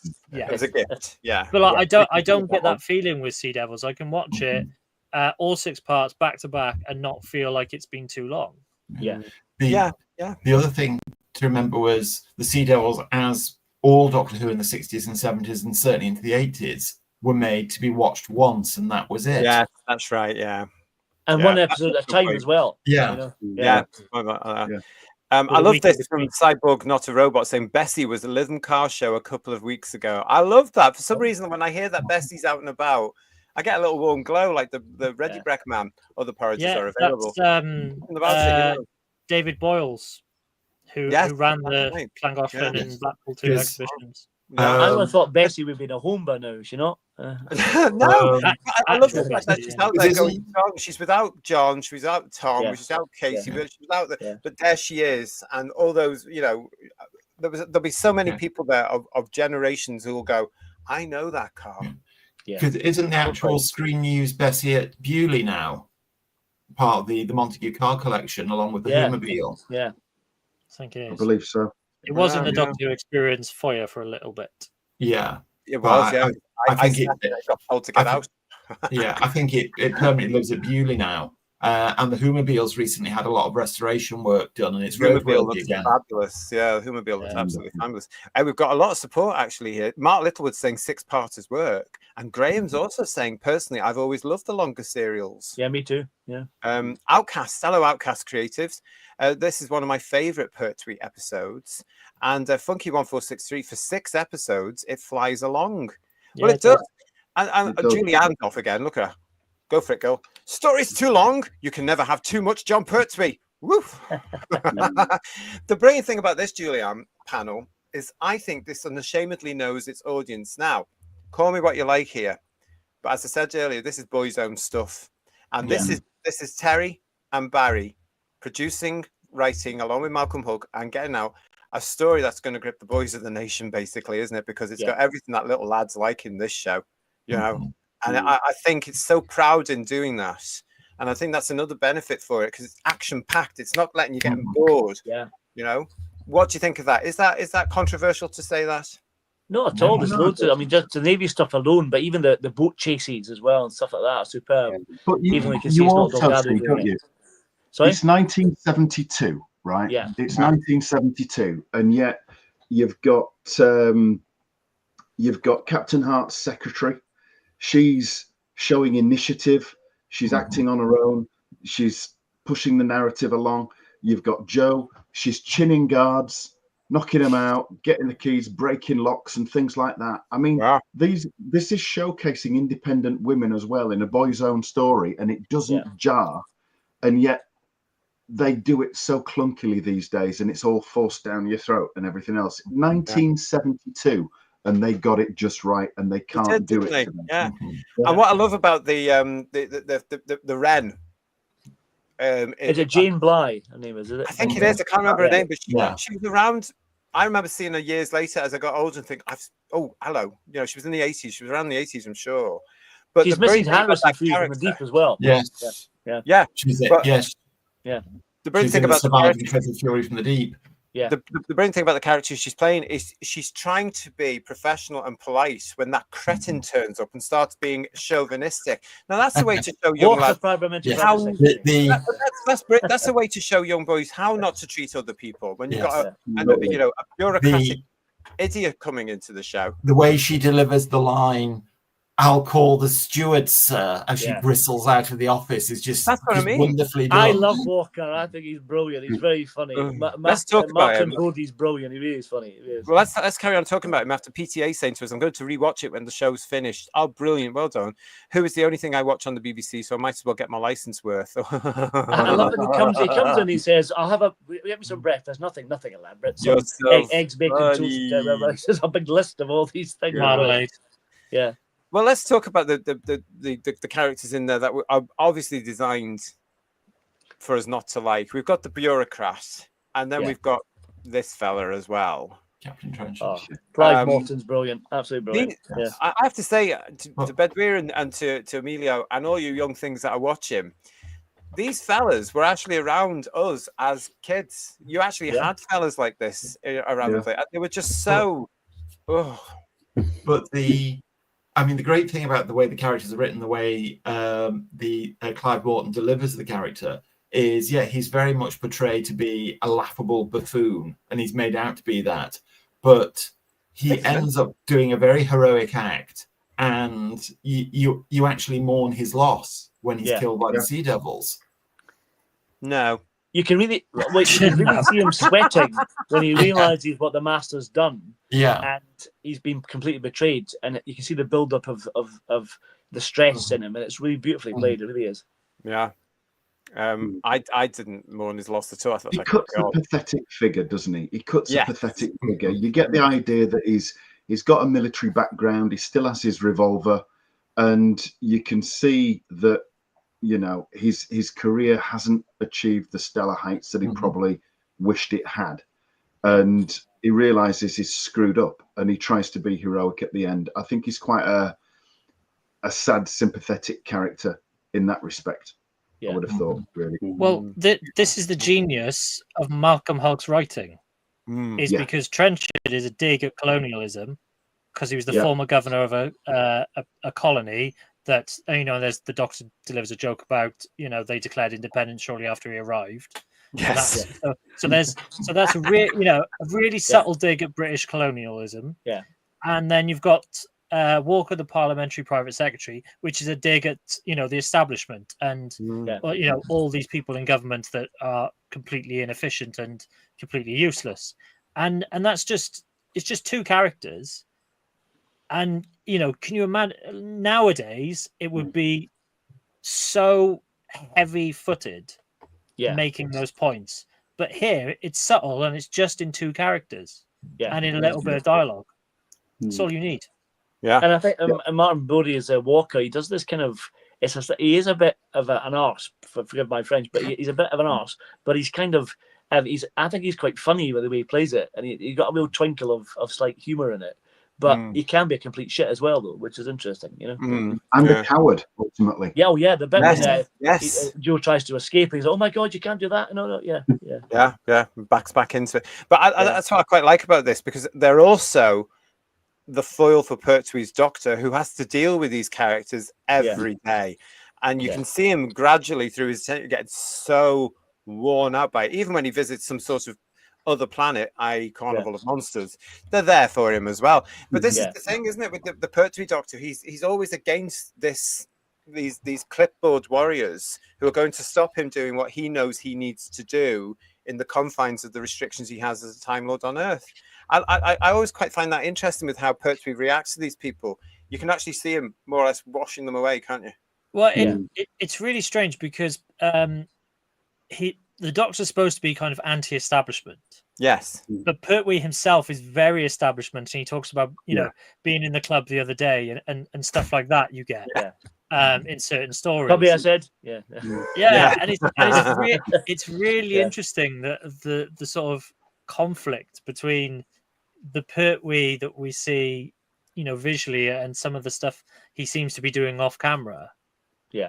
When he's faced with these establishment figures and how he tears them down and demonstrates how completely ineffectual they are. Interesting question here from Graham, who wants to know, wasn't Captain Hart Mestor also? Yes, he was. Yes. Yeah. Really? Yeah, he was. Yeah. Because I mean, another thing we've not mentioned is the guest cast for the Sea Devils. I mean, Edwin Richfield in his day was a very high-profile British actor. As was Clive Morton. Doctor Who was attracting some really well-known names that people tuning in would have recognised straight away. Well, that was the great thing about this. I mean, we all know that the directors, but especially Michael here, he had his own little rep, didn't he? People that he knew would turn up on time. Well, the radio operators in Revenge of the Cybermen, isn't he? I can't remember playing the same part. Yeah. And didn't Michael Brandt work on Fear from the Deep? That's probably why Jane Blythe's character was in it, because the same actor was in that, so maybe that, exactly. Maybe. And we've got a young Donald Sumter. Yeah. Oh, yeah. With that wonderful twitch he's got as well. Yeah. But there are all brilliant characters. I do feel sorry for this fella, though. There he is. But again, the poor guy hasn't a clue what's going on. This baseless myth that proper high-profile actors only want to do Doctor Who when Russell T Davies brought it back in 2005 onwards is absolute rubbish. Well, I mean, right back to An Unearthly Child, really. Some really high-profile names like Edwin Richfield. We're more than happy to do the series. The wonderful thing about this is with Captain Hart, which I really like, when the Doctor clashes with authority figures like Professor Stallman or Dr. Lawrence or people like that, he doesn't always get on with them, but it starts off not liking each other, and the relationship develops, and then they have mutual respect for each other, which is really, really nice. Nice touch. Yeah. Yeah. I have to say at this point, huge apologies to whoever it was that sent me a particular photograph into the whosviews1@gmail.com email, because I'm so unprepared today. I've lost the bit of paper I wrote your name on to say thank you to, but you know who you are. And if you're in the chat, say it was me, please, because I got this very interesting picture that I have never seen before, gentlemen, which I'm hoping is from a rehearsal shot. Oh yes, Oh. yeah. That's Yeah. some boots, Casey. Yeah. Look at those. And he's just looking away like he's not interested. No, that's either a rehearsal Exactly, shot darling. or it's because it's a close up and she's able to relax a little bit. But those boots are fantastic, Casey. They certainly are. Has she got a ladder? I think she has, yes. No, I think that's just the end of the bed. That's it. And is that a pair of genuine 1970s hot pants that Katie's sporting there? They No bloody doubt. are. No doubt. Yeah. Look at those legs. Yeah. My I am. God. What a Steady the buffs here, sir. Steady the You buffs. go all the way up to her armpits. what a set of pins, Casey. Well done, you lady. Goodness me. But that's a great picture. If that was you, and you're in the chat, please remind you who you were, because Did you not wear those boots for the Dalek? No. You know the Dalek, the Dalek shots. That Dalek. No. No, that Dalek. Yeah, that lucky Dalek. Yeah. So, yes, those boots that we used in the Dalek shop were actually a birthday present from Derek Nimmo. Oh. what? Right. How do you know that? And, yes, and apparently Derek Nimmo was a little annoyed when he found out how they were used. There he is, Craig. It was Craig. Of course it was. Thank you so much for that. It was me that said Craig Dunlop, everybody. Say thank you to It's a Craig. great picture, Craig. Great picture. Thank you, Craig. Yes, fantastic. Yeah, Never seen that Really one before. appreciate that, Craig. And I'm glad you're there to see it. And I'm sorry I didn't have the bit of paper with your name on. So thank you, mate. Really appreciate It's it. 'Cause I great, said isn't to it? you, 2025, and we're still seeing photos from 1972 that we've never seen before. It's wonderful. That's Well, the that's joy what I of said to classic Craig. Who. Yeah. I said, Yeah. I've Yeah. never seen this ever. I'll throw it in the show. Thank you very much. Because you're right, Ian. All these things are still appearing. God knows where Yeah. from. It's fantastic. Here you go. Funky1463 saying, not the same boots, and I know which picture you're talking about, Paul. Yes, well, it's purely research purposes, I assure you. Yeah. There's a reason why that Dalek was the supreme. Yes, of course. Oh, She yeah, doesn't do it great. for every Dalek, does she? Let's be honest. So, yeah. Yeah, very good. Yeah. But it Any wasn't the stand-up? first. It Poor wasn't the Amelia only hasn't a clue what we're time talking about. We'll tell you off air. Tell you off air, Amelia, what we're talking Right. about. Doctor Who history that wasn't Doctor Who history. Yeah. Anyway, Yeah. any standout favourite moments, everybody? It's a good question, that one, isn't it, for this story? Well, I keep saying it's the sequence in the fort that just is wonderful. It really is. And I really feel sorry for the Sea Devil when it cries and screams out of the window of the fort. That's a fantastic sequence. But all the bits of them coming out of the water, the bit where the Sea Devil ends episode 2 coming out of the water, then chasing through the minefield, that is brilliant. Really good. Yeah. That's for me. That's from the abseiling down onwards, because that's a classic photo of Pertwee, isn't it, with the reel of rope Yeah. that he's chucking over and everything else. But then you hear the Sea Devil yelp again when the landmines go off, don't That's you? right. Yeah. Yeah. I think it caught itself on the barbed wire. That was it. So. Oh, I feel really sorry for it on the beach scene, because obviously the actor does get with that blooming, netting. Yeah, I and think stuff he like gets that. caught and it cuts. I think he's caught in the barbed wire. It's like, and then the There's just something about the Sea Devil there that reminds me of a little puppy. Oh. Well, I think Pertwee said it looked like he's spaniel, didn't he? The design of the Sea Devil, I think he said. Yeah. Did he? He did, Pertwee yeah. I think it's said in, that. Pertwee actually in said David that. J. Howe's book, I think, is a quote in that, I think. He's got bloody great big spaniels then, hasn't he? Yeah. Well, they're not to scale, obviously. Oh, right, I see. Okay. Yes, Anyone else with some standout moments then from the Sea Devil? I think that initial meeting and conversation with the master in his cell, because you're right, you said at the start, Paul, they're only there for a couple of minutes. Yeah. It's considering all the trouble they've gone to get there. Yeah. It is just literally a couple of minutes. But Yeah, I swear he Yeah. went there. Give me your TARDIS. I want your TARDIS. I want to get away. You can stay here. I'm away with your TARDIS. That's what it was to do. It's like, And the master knows it as well, doesn't he? Yeah, Saying, yeah, not on your Nelly, mate. Because it could be a tree. could be, yeah. It could be absolutely anything, couldn't it? The master's TARDIS. him waving at the I end wouldn't mind it. when he pinches the hovercraft, it'll Yeah. always stick with me. So I saw it on one of the. I didn't see the 6 episodes. I saw it on one of the omnibus ones, and I can't remember which one. But the little wave at the end, wonderful. And you're so pleasing that he got away, aren't you? You think, yes, he's got away. That was the Doctor, I think. He has a kind of like half smile as he gets away. And he should have done that. You know what I mean? That's what he should have done. You know. I think that's Roger Delgado just improvising there a little bit. You know, just being a little bit. You know, but who's to say the holograph wasn't his TARDIS? Anyway, just the thought I'm putting out there. Oh, there you are, yeah. Gilliam, thank you for your super chat. Night, guys. Have to catch the rest of the show tomorrow. Great fun. Take care. You too, lovely. Thank you so much for joining us. See you later, and keep in touch. On Delgado, just quickly. I think any scene in this where you got Pertwee and Delgado, you know, they're highlights because they have that chemistry. But I always feel it's the thing, obviously, that, you know, the player, they are friends, or they were friends, and so what you get with the kind of, you know, the little smile at the end with Pertwee, the master got away, is it's almost a look, we're stuck on this planet. This is a bit like play fighting. It's a bit kind of like sparring. It's a bit kind of like, I'm actually enjoying this a little bit, despite you know, trying to, you know, cause manic and chaos. And you get a little bit of enjoyment. You know, that they definitely the Doctor wouldn't necessarily admit out loud, but you know, Pertwee really plays it really well with Delgado on that. It's also the bit of the clangers, going back to clangers again, the bit where the master's watching the clangers before Clive Morton comes in, and he's whistling away with them and really enjoying the conversation. That's really sweet. It's quite fun, you know. But it must have been a little bit of a thrill for the kids at the time to see that. Yeah. Because they would have known what the clangers were, because it was on television every night. Yeah. And here's the master watching it, and they're going, "What? What are you doing? It's a bit of wool." But the fact he thinks he's communicating with them, that's absolutely brilliant. That's lovely. Yeah, he's trying to work out the language. Yeah, but it shows the alienness of the characters, which again, you know, was prime at the time. We've lost that now, haven't we? All about these are aliens. With here. A lot of you, you know, like Andrew here, are saying that the clangers as one of the big favourite moments. But Robin is saying to us the sword fight, best one over the Doctor with the Master in the classic series. I watched the behind the sofa thing on the Blu-ray, and I'm very surprised, unless it was as it is out, that Peter, when he was watching this, didn't say, "Oh, I did that as well," because he did it. They repeated it in the King's Demons. The one in the King Demons is like it's done in slow motion, though. So he they're very cautious. It's like they had little time to rehearse it, I believe. So, but yeah.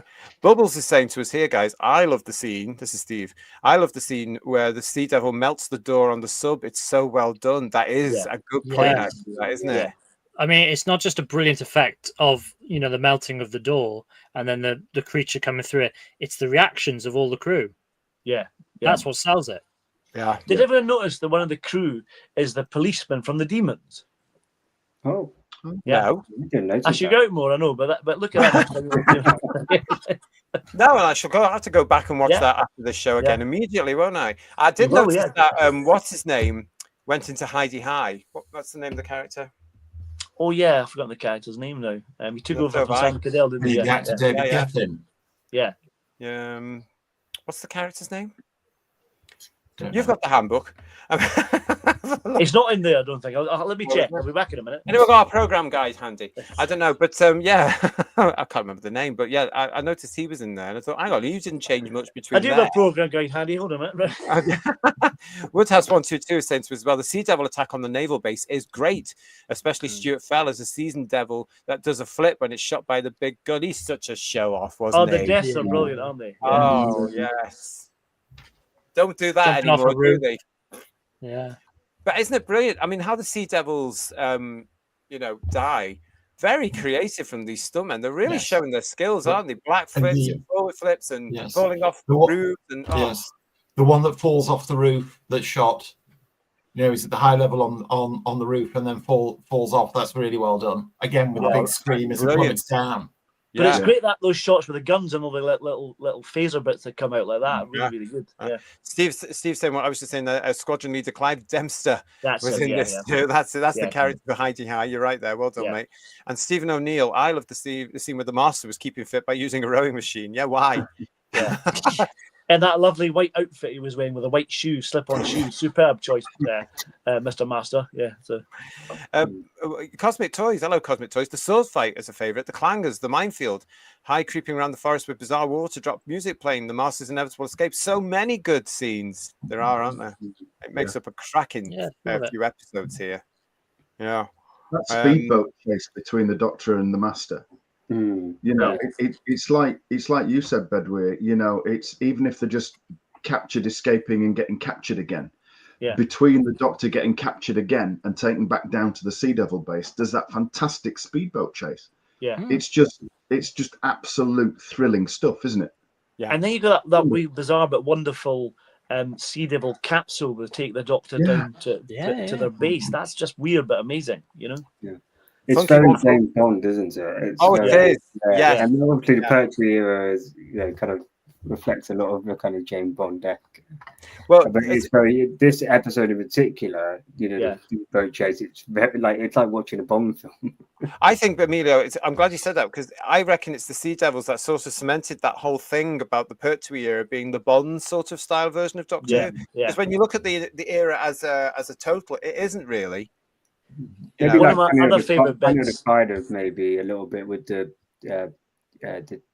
where he gets in the plane, right? Or is you know, the God, it's been a while since I watched it, but you guys know what I mean, basically. So there are some scenes like that throughout, but I agree, it's not necessarily in all the episodes, but this is really Bondy. The bit I really liked was the bit before the cliffhanger of part 5, where the Doctor says you just made them angry, very, very angry, and they all start coming out to sea. That build up for that is wonderful as well. Yeah. And you really get the scare factor. They'll come out the water, then they grab the guard and they're coming towards the base. That's really well done too, you know. Yeah, I was just going to say, you know, on the James Bond thing, this is 1972, isn't it? So it comes in that gap between Connery and before Roger Moore takes over. Yeah. And then once you get to Roger Moore, you start seeing more of those sorts of, you know,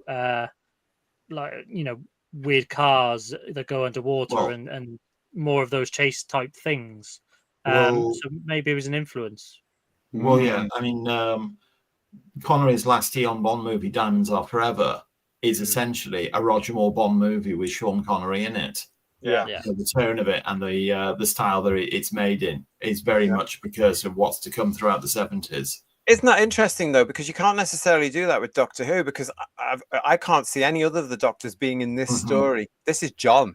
This is the third Doctor story. You can't. Tom wouldn't have been able to carry this one off. God love him.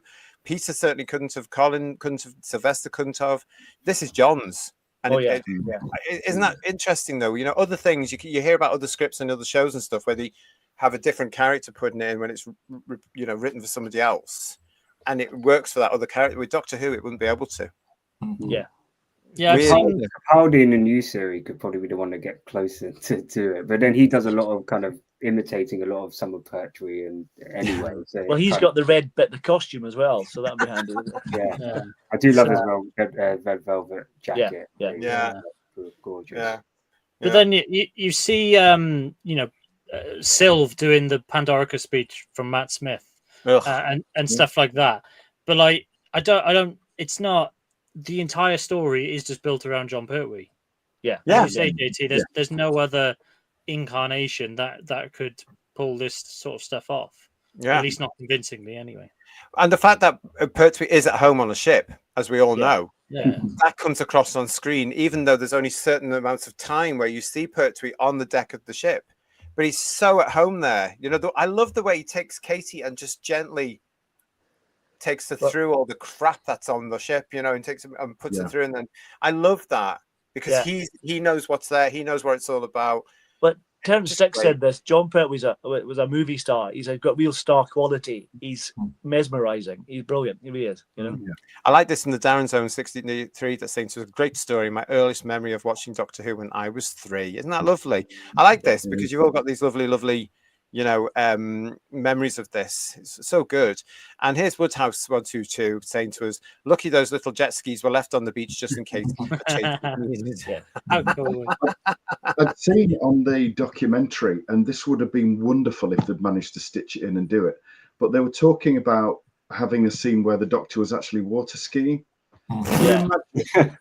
I think that would be a bit naff, to be honest, but in his cape and everything, Yeah. it would have looked fantastic. Yeah, he would have done. And he would have done it himself. he would have. Oh, yeah. Yeah. He would have loved that, wouldn't he? In the Not full, anybody that suggested they did it for him. No, it'd have been like, no. Yeah. But this is an interesting one from Matthew here as well. For a retread of the Silurians, this was an epic story. Now we have to admit, yes. I mean, we know the story behind the production of it here. The Silurians was a massive hit, and they wanted to do another one. The production team came up with the idea of, oh, well, let's make it about the sea, and then we can throw in the Navy. I feel like it's a continuation, though, rather than no offense, Matthew, rather than a retread. And I know what you mean, but I do feel like it's a clever spin to say, well, hang on a minute, let's think about this. And it shows how they did things. Let's think about things. We had that lot in the caves that are trapped in the caves, probably destroyed. Let's do something visual. Oh, there would have been others on the planet. This is creative genius. Oh, yeah. But I think out of the two of them, I think the Sea Devils has the edge. I think it's the better of the two.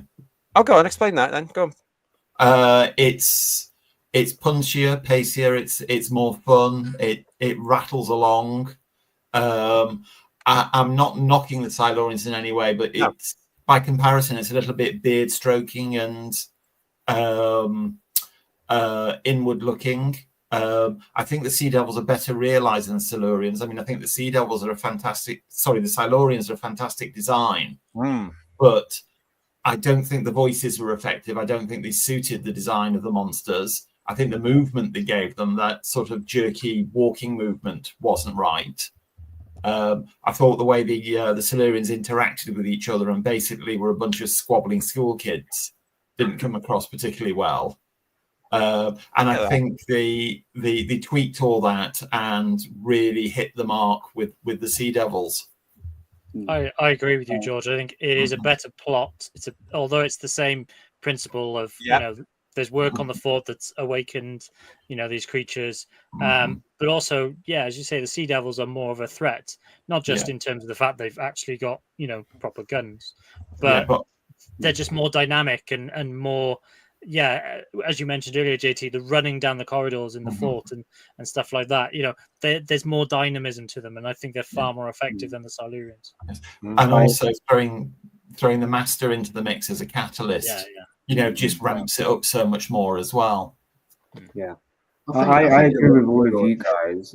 I do think that the only thing for me where I think the Silurians is better, I think, is on the kind of the confrontation, the personal confrontation between the Brigadier and the Doctor. I think elevates that episode, especially with the way it ends. Whereas I feel this episode doesn't necessarily have the same punch to it in that regard. Of course, there is that confrontation there. The Doctor is trying to seek a peaceful solution, but I think it worked. That element of the story worked a lot better in the Silurian than this one. I actually think it would have been interesting to have the Brigadier in this episode, having as a sequel to the Silurian, to see how it would have played out. And I think that's actually would be, for me, is a bit of a big miss as a sequel to that episode, for him not to be involved in the story. But not to say the story doesn't work without him. I think it does. I just think as a sequel to it, it lacks. And if he was in that and there was that kind of follow up on what happened previously, I think it would have added a little bit more to it. I think having the Master in it overshadows the Sea Devils a little bit because he's quite dominant, and I think they're in his shadow a little bit, which isn't necessarily a bad thing. But I think I wish they had more screen time. As much as I love Doug Addo in this, if you compare that to the Silurians, I think they've got more. Although they're not in as many episodes, I think they feel they've got more of a presence in it. As a more like one villain, if you see what I mean. Well, this is, you have to face it. It's called the Sea Devils, but it's another Master story. Yeah, it should be called the Master and the Sea Devils because they're a bit like the Ogrons in this, aren't they? They're kind of like supporting characters a little bit to the Master's villainy kind of thing. But, Yeah. Yeah, I it's think something I really. would agree with George. Really, I think I agree with George. As much as I love Silurians, but I think by the time you get to the Sea Devils, Terrence Dix, Barry Letts, John Pertwee, Katie Manning, they're all in the groove at the top of their game. Yeah. Whereas Silurians was literally Barry Letts' first proper story that he was producing, and I think he was learning his craft there. By his own admission, he was learning his own craft, wasn't he? He overspent horrendously, and lots of things were late. And but by this point, he knows exactly what they all know exactly what they're doing, and they've just produced absolute gold. And the fact that bear in mind, this season, it started with the Daleks for the first time in 5 years, big thing. It brought the Ice Warriors back after 3 or 4 years, big thing. But people remember a new monster in the Sea Devils most of all. I think that speaks volumes in itself as well. But the creativity of new creatures in the Pertwee are there are numerous creations they've done which are amazing. They've been carried on ever since then. There's quite a rich period of creativity, isn't it? Let's be honest. Oh, totally. I don't think the Sea Devils is a sequel to the Silurians per se. I mean, the Sea Devils is a standalone story. You don't have to have seen the Silurians. No, you don't. Because Katie covers that really well. They quickly get it out of the way. That 30-second scene between Joe and the Doctor, where Katie fills in a little bit of backstory, with the upward inflection in her voice to make it sound like a question all the time, just to tie it in with Silurians, and that's the only reference you get, and that's the only reference you need. You get another reference with Captain Hart, don't you, later on, don't you? And the Master. The Master knows about the Silurians as well. But I love the fact he's nicked the files to get the information about the Sea Devils.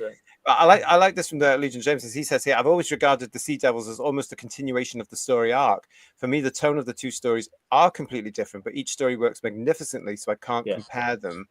Andrew Parker saying to us, the Silurians do seem more of a threat, especially after the release of the virus. Interesting. And Bubbles 2011-ish is saying the twist in episode 6 when the Sea Devils suddenly turn on the Master is completely unexpected, and though Gordo's reaction really sells it. Yeah, it's very unexpected for the Master. Yeah. Before that, there was a great bit where the Doctor's trying to negotiate with them, and he thinks he just nailed it, then the Master turns up. That's a lovely moment, Oh, that's and that becomes the running theme, though, doesn't it? Yeah.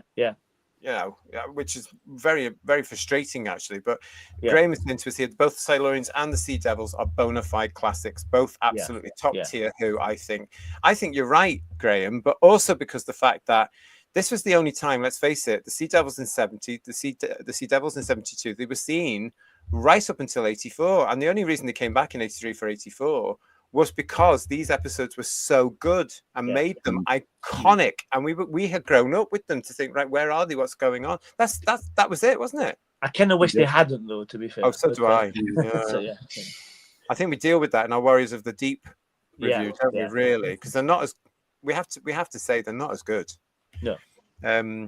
Which is a shame, really. Yeah, the Merker could have carried that story on its own, couldn't it? Really? Yeah, it should be called the Merker, shouldn't it? Really? But we've got the whole thing with again the difference between Silurians and Sea Devils for me is because of the inclusion of the Master. We don't get to see the Sea Devil culture as much. We don't get to see. We know there's a leader because he's got a big cape on. Yeah. And he's the only one that mouth moves, So there's no scientist division, there's no military division, there's nothing like this. We don't get to see their culture, do we? The way they're structured, you just assume it's the same as the Silurians, but probably wouldn't be necessarily, wouldn't it? I think the issue is it's not until episode 5. I think it's episode 5 where the Doctor's taken to their base, and you actually get an idea of the Sea Devil's motivation. Yeah. Up until that point, you don't really you get that they're aquatic cousins of the Silurians, but you don't really know why they're destroying boats or anything like that. And then it goes off onto a tangent in terms of their awakening equipment is faulty, and so you get that side of it, and that's why they're using the Master. But that's not apparent for the first 4 episodes at all. They're just these creepy looking monsters that come out of the sea and are killing all the humans. So that's as much as you need, really. But especially for the audience, as I said before, the boys' own audience that are watching this, that's all the little lads would want, really, wasn't it? Go on, bring it on, surely. In the Silurians, Peter Halley did the voices. Who did the voices of the Sea Devils in this? Do we know? The actors in the costumes. So it was the actors in the costumes. I was wondering if there was another actor. I mean, there's. It's only really the lead. I think is it Peter Silurian, Fox Robertson? I think so. Yeah. There's only the lead Silurian that actually is. Has a speaking role, which again probably hampers the Sea Devils in comparison to the Silurians. When the Silurians were all talkative. I mean, was it a double barrel name like Peter? It's Ford Robertson or something. Yeah, something like that. Yeah. So I assume it's his voice. It's brilliant though the way that they've thought about this. Peter Forbes Robertson. The Ripley whispering stuff, isn't it? Really, which again today is iconic.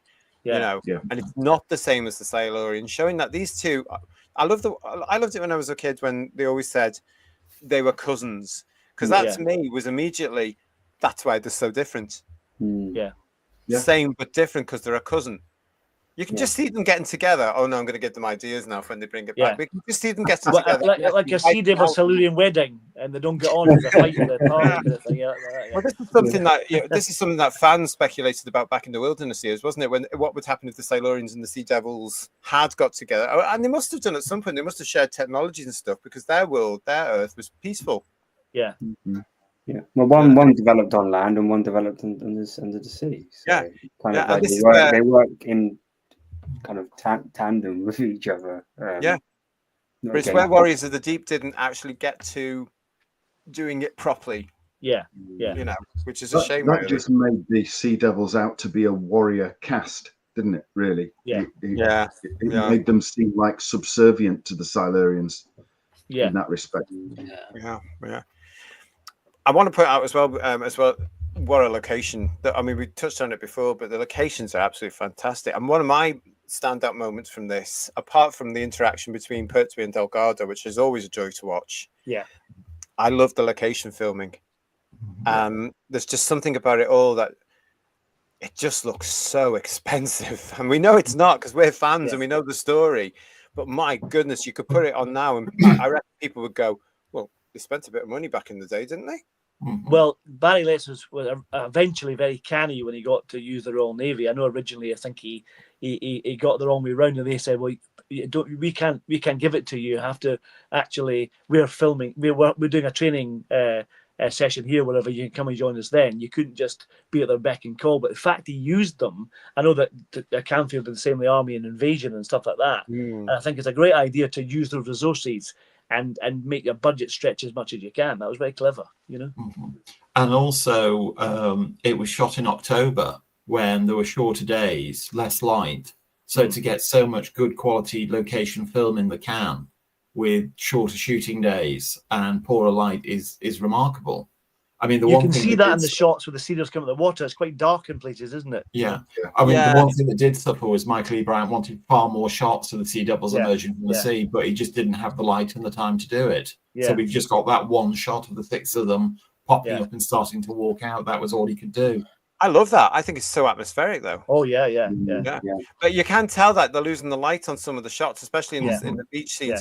I don't mind it, though, because it just smacks again of, you say, October. It does feel like an October Saturday afternoon. Maybe that's why I always associate the Sea Devils with a comfortable afternoon on the Saturday. I don't know. It's got great nostalgia value. You were saying this last time, Ben, about Battlefield. It is. You do have that nostalgic feel about it, which I absolutely love. But from a practical point of view, instead of having 8 hours a day of usable filming light, they're down to 5 hours a day at the most, which really puts the pressure on. Oh, yeah. And they lost a day through fog, didn't they? Which probably ramped it up even more. So even more of a miracle we got as much filmed. Fog on the sea would have looked good with the Sea Devils coming out. Yeah. That would have looked really good. At least it wasn't dubbing for Australia, though, was it? At that point? No, the serial's director Michael Bryant, says Stephen O'Neill, so provided the voice of the radio DJ in episode 2. Yeah, lovely. He was the helicopter pilot, wasn't he? Couldn't tell you. Don't know. And we've got this as well from Graham saying, I always look out at the sea fort whenever I pop down to Portsmouth. I have to admit, on one of the rare occasions I was down at Portsmouth, I insisted on going to see them, and you can just see them on the horizon there. And I was like, yes, that's where Doctor Who filmed. And a friend of mine at the time said, what? What? You've brought me down here just for that? Yes. Sorry. One of my favorite extras on the Blu-ray set was on the DVD as well. Is that fantastic cine footage of the Sea Devils on location? That's really good. Really good. Yeah, having fun. I believe one of the small boat vessels is still you can still find it on the Isle of Wight. Oh, yeah, I have heard that somewhere about that. Yeah, that it's still just left somewhere, isn't it? Is that the one that the Doctor investigates with the funny lines on it? That one you mean? I think it's that one. I can't remember. Yeah. It's one of those type of boats. Yeah. I think it's used as like a flower bed, but it's allegedly the one. If anyone's watching from the Isle of Wight, can you confirm that? Yeah. Along those lines, there's stories that one complete Sea Devil costume still exists and is in private hands. Yeah. It was left at the place where the double for the Master's prison, wasn't it? Yeah. Was it? Yeah. Well, I think it might have been taken from an exhibition or sold from. Because I heard the one that was in the Blackpool exhibition when the exhibition closed down made its way into private hands and it still survives. Wow. I tell you something, Connor Hart, who I've met a couple of times, brilliant. He's got a lot of costumes. He's got an amazing Sea Devil. It's absolutely beautiful. Connor, if you're watching, I can't remember what you told me back in Blackpool the other year. Is it a real one? Or did you make it? Because it looked very good, whatever it is. I'll have to show you a bit one day. I don't think that is a real one. I bet you saw it, did you? Was what? Yeah, I don't think that was one of the original costumes that he had on display. Pretty good though, wasn't it? But it is very good, and bear in mind, all those costumes were used. Running up and down the beach, coming in and out of water. Wading out of salt water. Yeah, exactly. The likelihood that any of them, survive in their entirety is pretty slim. I mean, segments and I think Neil Cole's got an arm, and stuff like that. But I know the foot of one of them survives, and the very decayed head of another one survives. Yeah. But there is this story that a complete one is in private hands somewhere. Remember the one that appeared on Blue Peter that was in Blake 7? That's actually they saw the state of that one, and that was only 1983. Terrible, wasn't it? So I think it's the head of that one that still survives. I'll have to find out. If anyone out there knows, whosviews1@gmail.com. Matthew Pounder is saying to us it was a good promotional recruitment for the Navy too. I was actually, when I was watching this again on Eden a few weeks ago, I was thinking, I wonder how many small boys signed up to the Navy because of this introduction through Doctor Who. And then we're very disappointed when they found out there were no Sea Devils out there. I mean, who knows? I don't know. We've got Andrew Parker saying to us, on a clear day, I could sing, in Portsmouth, you can still see the Sea Devils off in the distance. Scary. And Tony Farrell is saying, yes, the one with the burns is indeed used as a flower display on the Isle of Wight. There you go. Yeah. That's good news. Thanks for that, Tony. Town of Ryde. So if you ever want a ticket to Ryde, look for that boat with waterside or something on it on the start. Oh, fabulous. We've got this from Jess Corbyn saying to us, been to that fort many times. My brother was stationed at Haslar in the Royal Navy. Oh, how fantastic. These forts aren't the same ones that had Fort Boyardon, is it, when Tom Baker appeared in it, is it? They're not the same. They are. Are they? Right. I'm sure they are, yeah. Because we've only got so many now in Britain. I mean, the Solent is famous for them, isn't it? Yeah. And we've got here as well a Funky 1463 in the Navy. Pertwee sails the Seven Seas. I'm going to be singing that forever now. Thanks for that, Funky. And Bubbles is saying to us, I agree. All the location filming, especially on the Navy vessels at sea, stunning. Yeah. I'm very. Even that water stuff I was talking about before, which is frightening for me, it's very action packed. It's like a thrill. It's like a proper BBC adult thing. Really good stuff. And Craig saying to us here, no wonder the Sea Devils whisper. They don't have a lump in their throats. They've got an entire head. There's a lovely bit when it opens in episode 1 where you get the naval officer saying "Mayday, Mayday," and then the hand comes in and grabs the mic. That is brilliant, really atmospheric, and then it cuts to the boat with the Doctor and Joe. It's really nice, It's exactly what you want in Doctor Who. It's the monster being teased Yeah. and then Yeah. revealed gradually as you go through. Yeah. That's what it is, isn't it? Yeah. That was quite unusual for Doctor Who, that episode 1 opened with a big action opening. But it set the scene beautifully, doesn't it? Yeah. Absolutely fantastic. And like you're saying, Bedouin, this is what you want from Doctor Who. You want the mystery and you want the build. This is proper Doctor Who. You know, it's like tying in with what Amelia was saying with the latest stuff. Doesn't feel like Doctor Who, and yet you come to the Sea Devils, and it blooming well does. It's shocking, really, isn't it? Yeah, this feels really like a real Pertwee story. Bizarrely, there's no unit in it. It's just really odd, but it feels a real typical Pertwee story. Bizarrely, and units nowhere to be seen. Yeah. Just like we did with our Silurians review, everybody. One of our resident artists here, of course, is Daryl, who's very busy doing all sorts of things at the moment. But in case you haven't seen it, this is his version of the Sea Devil.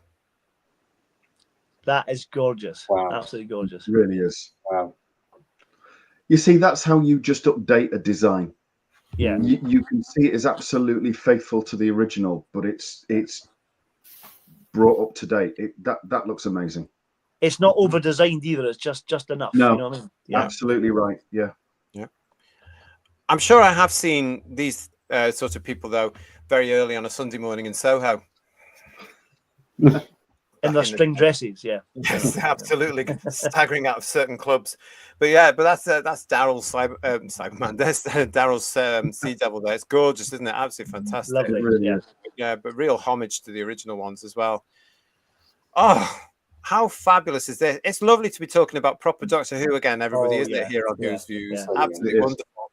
And it's now time for our scores on the TARDIS doors. If you're new to the channel, what you do at this bit is in the chat, you put in out of 10 what you're going to give the Sea Devils while I run the VT.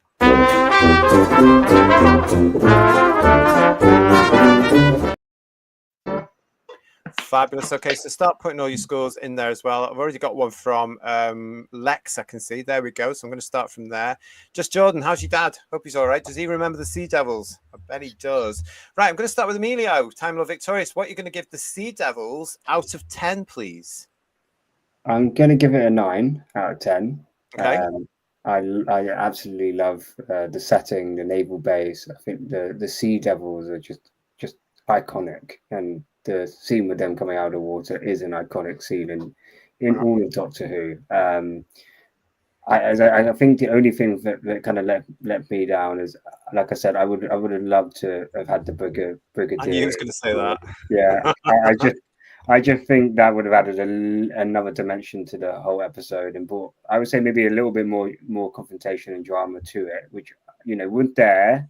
It was definitely a good retread of the Silurian story, but I think it would have been a nice kind of way to kind of close off or continue the arc, basically, of the two stories. So that's why it only gets a 9 and not a 10 from me. Okay. We'll go to Paul. It's funny. I think that Edwin Richfield and the Navy are a good substitute for UNIT, and although I miss Nick in this, I think it works very well with the Navy. As I said earlier, a bit like George, this is a story that really cemented my interest in Doctor Who, and I'm still not sure whether I saw this original broadcast or saw the repeat version. But as I said, this is comfort Who for me. I love it. I've watched it twice since we're going to review it recently, and I absolutely adore it. So I'm going 10 out of 10 for this. It's wonderful. Love it. Fabulous. Bedouin, we're going to go to you. It's an easy 10 out of 10 for me, because if it wasn't for this story being so visually stimulating and engaging, I might not have been a Doctor Who fan. So I love everything about it. I can't find much fault in it at all. It's everything you want in Doctor Who, and it's classic Pertwee. It's 10 out of 10. Yeah. Third Doctor, Ian. It's classic Pertwee, isn't it? It's that classic era. There's so much in it that 53 years later is still remembered by so many, and that's no mean feat. You know, if you go 53 years the other way, you're just at the end of the First World War. And yet, you know, it's a big chunk of time, more than half a century, and people still remember it. There's so much to enjoy in this. It's one of my personal earliest memories. of Who and of Pertwee at the same time, obviously. It's an absolute bona fide classic. It's a 10 out of 10 from me. Isn't it lovely, Who viewers, to be getting 10s and 9s from the Whotastic panel for Doctor Who once more, just like Battlefield. It's been a long time. And we're going to go straight now to George and Joe Grant's manly bum. Well, for that alone, it's a 10, isn't it? As I said, this is the one that turned me from a regular Doctor Who viewer to a complete Doctor Who obsessive, which has lasted my lifetime. So I've got an awful lot to thank / blame this one for. As everybody said, everything about it is just top notch. I always try to be balanced, but I find it very hard to find anything to dislike about this one. Yeah. There's a couple of lapses in the narrative which are easy forgivable. As I said before, like, readily available swords in a maximum security prison, and the amount of time needed to get certain things done, like the Master's escape at the end, which he manages to achieve in seconds. If you think about it, it just doesn't hang together, but it really doesn't matter. And if I was to do Desert Island Doctor Who, this would be one of the stories I would take with me. I love it that much. Yeah. It's as we've said, it's everything that Doctor Who should be. It's everything that makes Doctor Who great. It's the embodiment of why we all love it so much, and why 53 years from now, I'm sure this one will still be remembered and talked about and watched in whatever format is available in 53 years' time. So it's a definite 10 out of 10 from me. Fabulous, isn't it? Right. Well, for myself, I love this story, and call me, out if you like, because again, it's just so brilliant to be watching Doctor Who after what we've been through this year. I know, and last year. Don't include me in that. No, but honestly, it's been painful. Yeah. So to come back and watch Battlefield and the Sea Devils, really, and to remind myself, this is why you're a fan. I've always quite liked the Sea Devils. Now I think I love it because I've watched it so many times over the last few weeks. Thank you, you and Eden. Brilliant scheduling. Thank you so much. Gets a 10. It's a 10. Pertwee, Delgado, Casey. I have to say, Emilio, I don't actually, and I loved Nick. I love Nick and I love the Brig. I don't actually miss them in this. I don't actually think, for a minute, the Brig's going to storm in, because I know for a fact if the Brig stormed in, all he'd say was, bomb them. End of story. Check with fins, 5 rounds rapid. It definitely worked for the Navy. I'm not saying it doesn't. All I'm saying is I do think that there could have been there's a story there around, okay, you made the mistake in the Doctor's Eye the first time. How would on a character level, how would Nick, the Brig responded? It left to do with actually. Obviously, I'm always happy to see Nick, but I do think there's a story beat that just we didn't get to see, right? But I'll leave that to my imagination. I do need to jump there, but I'll there's a parallel universe version, Emilio, that has the Brigadier in it. That's how it works. Yeah. But I just know he would have just turned up and said, "This is how I dealt with it last time. This is how I'm dealing with it now. Arrest the Doctor and keep him in the room." But that's what I think about the Brig. It would have been fun, wouldn't it? It would have been fun, wouldn't it, though, if Captain Hart, when they checked the credentials and everything against UNIT, if there'd been a conversation on the phones where it was cutting to the Brigadier and Captain Hart, and the Brigadier was giving his facial expressions, he's done that, has he? Oh, he's said that, has he? Yes, that's him. That would have been mint. But that would have just meant this got an 11 out of 10, wouldn't it? Yeah. Really. Yeah. Anyway. Fabulous. 10 out of 10 for me. Let's go to the chat, guys. Lex is with us saying 10 out of 10. Excellent story writing, excellent location. It's got Jaws and Creature of Black Lagoon vibes, with the ending scene of The Master got the last laugh. Excellent show, JT and the team. Thank you. Lex and Obi the Rabbit. I hope Obi's all right. One of our fluffier friends, everybody here on the channel. Rory Neal, 1918, said 8 out of 10. Thank you so much, mate. We've got Paul Ashworth, PTA, saying to us 10. Fab. Andrew Parker, 6 out of 10. Jordan is saying to us, this is 100% a 10 out of 10. Wow. 10 from Matthew Pounder. It's a classic. Look at this. Dr. Dredd, saying, well, Silurians for me is 10 out of 10. So this is a 9 out of 10. Noel Throssell is saying 10 out of 10. Julianne is saying 10, exclamation mark, exclamation mark, exclamation mark. We've also got from the Hitcher, 7044, 99999999999 plus out of 10. Everything a Doctor Who fan could wish for. Legion of James score. It's Pertwee, so it's 10 out of 10. Absolute classic Doctor Who at its prime. Forbidden Man is saying, sorry guys, it's a solid 10. Woodhouse 122, 9 out of 10. Bill Lowry is saying 10 out of 10. Pertwee, Sea Devils, Degarda, Manning. How can it be anything less than a 10? Yeah. Just Jordan, in response to me asking about a dad, said, yes, he does remember it. Pertwee is his favourite Doctor. There we are. There we go. Jess Corbin, classic Doctor Who at its best, memorable, unforgettable, and entertaining in big words, because that's what it's missing these days, isn't it, everybody? Yep. Well said, Jess. Andrew Parker saying it does need to be 4 parts instead of 6, though. Yeah, well, okay, fair enough. And Rory saying 8 out of 10. I never like to give a 10. Okay, fair enough. Funky 1463, 9 out of 10. Amazing story, but it needs a unit to be a 10. Ooh. Fair enough, Funky. Robin is saying to us 10 out of 10, one of the best stories for the regulars, plus 2 guest stars, Edwin Richfield and Clive Morton, who popped up in everything. True. Reassuring and enjoyable experience like a classic British movie. Steve Blackie is saying 9 out of 10, it has it all. Cara, hello, Cara. Oh, yes, it's a joy to chat about real Doctor Who, isn't it? Absolutely fabulous. Yeah.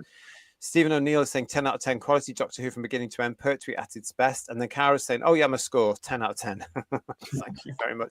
Steve Henley is saying 11 out of 10. There's always one. One of Pertwee's best. And Mark McIntosh, good to see you, mate, a devilish 9 out of 10. What else? Any more here? Oh, yes, Tony Farrell. 10 out of 10, like the Claws of Axos and the Demons. This is quintessential John Pertwee as the Doctor. He's definitely in his stride now, isn't he? Oh yeah. You know, at this he's point, in his stride when he hit the ground running in Spearhead. To be honest, let's be honest. Yeah. He's really fleshed it out, though, isn't he? Because he's happy. Yeah. John's happy. The production team is happy. It's just good, solid. But like Tom, he was the Doctor from the opening of his stories, wasn't he? Let's be honest, he was. Yeah. Mats and Spiel, good to see you, mate. I give the Sea Devils a solid 9 out of 10. It caught my very young imagination all those years ago. That's what it's supposed to do, Doctor Who, and it's a shame that it doesn't really necessarily now, does it? You know, that's what they're missing now. Doctor Who is about Doctor Who and monsters. What's wrong with that? Yeah, what's wrong with nothing at all. Yeah. Funky wants to know, when are we reviewing the Dimensions in Time? As a Thank you, Funky. I'm working on it. Okay. So. As a friend of mine used to say, you have to stay tuned. Make sure you subscribe to the channel. I'm not in any rush. Stay tuned. Make sure you subscribe. It's very short, you know. Yes, it'll be about 3 minutes. Yeah. Goodbye.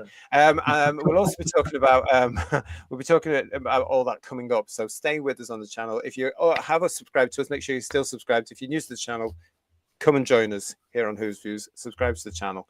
Lots of stuff coming up for you in what could be the new wilderness years. We've got here Derek Hart, 330, 10 out of 10, 5 for the music. Fair enough. Thank you, Derek. And the Peter Beckman fan site is saying to us 11 out of 10. There's always 2. Great story, characterization, atmosphere, and unique feel. Wonderful moments with the Doctor and the Master. Oh, I love that. Yeah, absolutely. What's Stephen saying to us? Absolute classic sick episodes of pure Pertwee action, great naval locations, the Master and Joe on top form, great supporting cast, the fantastic Sea Devils. It never drags and it has clangers. The pink woolly things. 10 out of 10. Isn't this great, guys? Getting all these huge common scores again. Well deserved. After weeks of 0 from everybody. Craig Dunlop saying 9 out of 10, just back up after a power cut. Oh. What were we saying about the 70s? Just like it's 1970s all over again. Yeah. Time repeats itself. That sounds like something the Doctor would say, but it's true, doesn't it? You wouldn't believe what's going on here in the UK. Don't get me started. Come back on Sunday. Where else we got? Sheila being the Devotions. It's easy. 10 out of 10. Memorable score by Malcolm Clark, says Matthew Pounder. Craig, you're being naughty. Craig saying to us, everyone, 2 internet outages and a power cut in the last 2 hours. The Russians are busy tonight. It's all the 70s all over again. Funky's saying to us, guys, at least the swords didn't just appear. They were set up in episode 1 on the wall outside the Master's cell. Yeah, you can see the guard just putting me on, knew what was going to happen. They'd already planned it. I'll just put this up, Mr. Trenchard. Yes. Thank you. Yeah. This wall's empty. What can we put there? Yes. Lovely. Very British, though, it really is. And Bill saying to us, George, the swords can be easily explained. It was a British prison, and the prisoners had promised not to be naughty, which is good enough. It's true. That's what we used to do. We used to listen to each other back in the day. We used to have manners. Stephen wants to know, do you know if you and Eden are showing any more classic Doctor Who? Stay with us. I've asked questions. They've responded to say they'll find out, basically. So stay with us when we know. Thank you very much, everybody. I think that's all. I think that's all we've got, isn't it, really? Thank you very much, everybody. Oh, here's John Mason, 71, 10 out of 10, and one of the best examples of Doctor Who. Shannon's also with us, saying 10 out of 10 without a doubt. We've got here 8 out of 10 from Cosmic Toys from me, but only because I need to leave the room for some stories which are better. That's fair enough, mate. That is fair enough. Thank you. It is true, though, what was just said there, isn't it? What John was saying there, one of the best examples of Doctor Who, because it was selected for repeat by the BBC constantly and to give itself an omnibus version. Mm-hmm. Yeah. That says a lot from the BBC, though. They must have held the Sea Devils in some high regard as well. Yes. I mean, even into the 1990s, it had a repeat screening on BBC Two. Yeah. Mm-hmm. Yeah. It clearly resonated. It certainly did. It certainly did. And then when you look at it, I suppose, I'm not surprised really when you say, oh my God, it's got Pertwee in it, it's got the Master in it, it's got the Sea Devils in it, it's got iconic images, and it's got the Navy. Yeah. That's big, isn't it? That's big. Yes. And we've got all 6 episodes in colour. Woohoo! And looking gorgeous now, I have to say, on that Blu-ray. Oh, the Blu-ray treatment's been amazing on it. Yeah. Really, really is good. Thank you. Fantastic. That's all we've got in there from everybody, I think, as well, from the Schools on the Toilet Store. So thank you for that. It's been great to talk about the Sea Devils. That was the 7th, as I said at the top of the show, 7th and final part of our Worlds Below season, where we celebrated the Silurians and Sea Devils. It's all on its own playlist here on the channel. You can go back and look at that. We look at Doctor and the Silurians. We look at that nonsense from Matt Smith's time. We look at Warriors of the Deep. And, of course, we have a whole show talking about the music, seeing as we've touched on that tonight. So go and have a look at all those.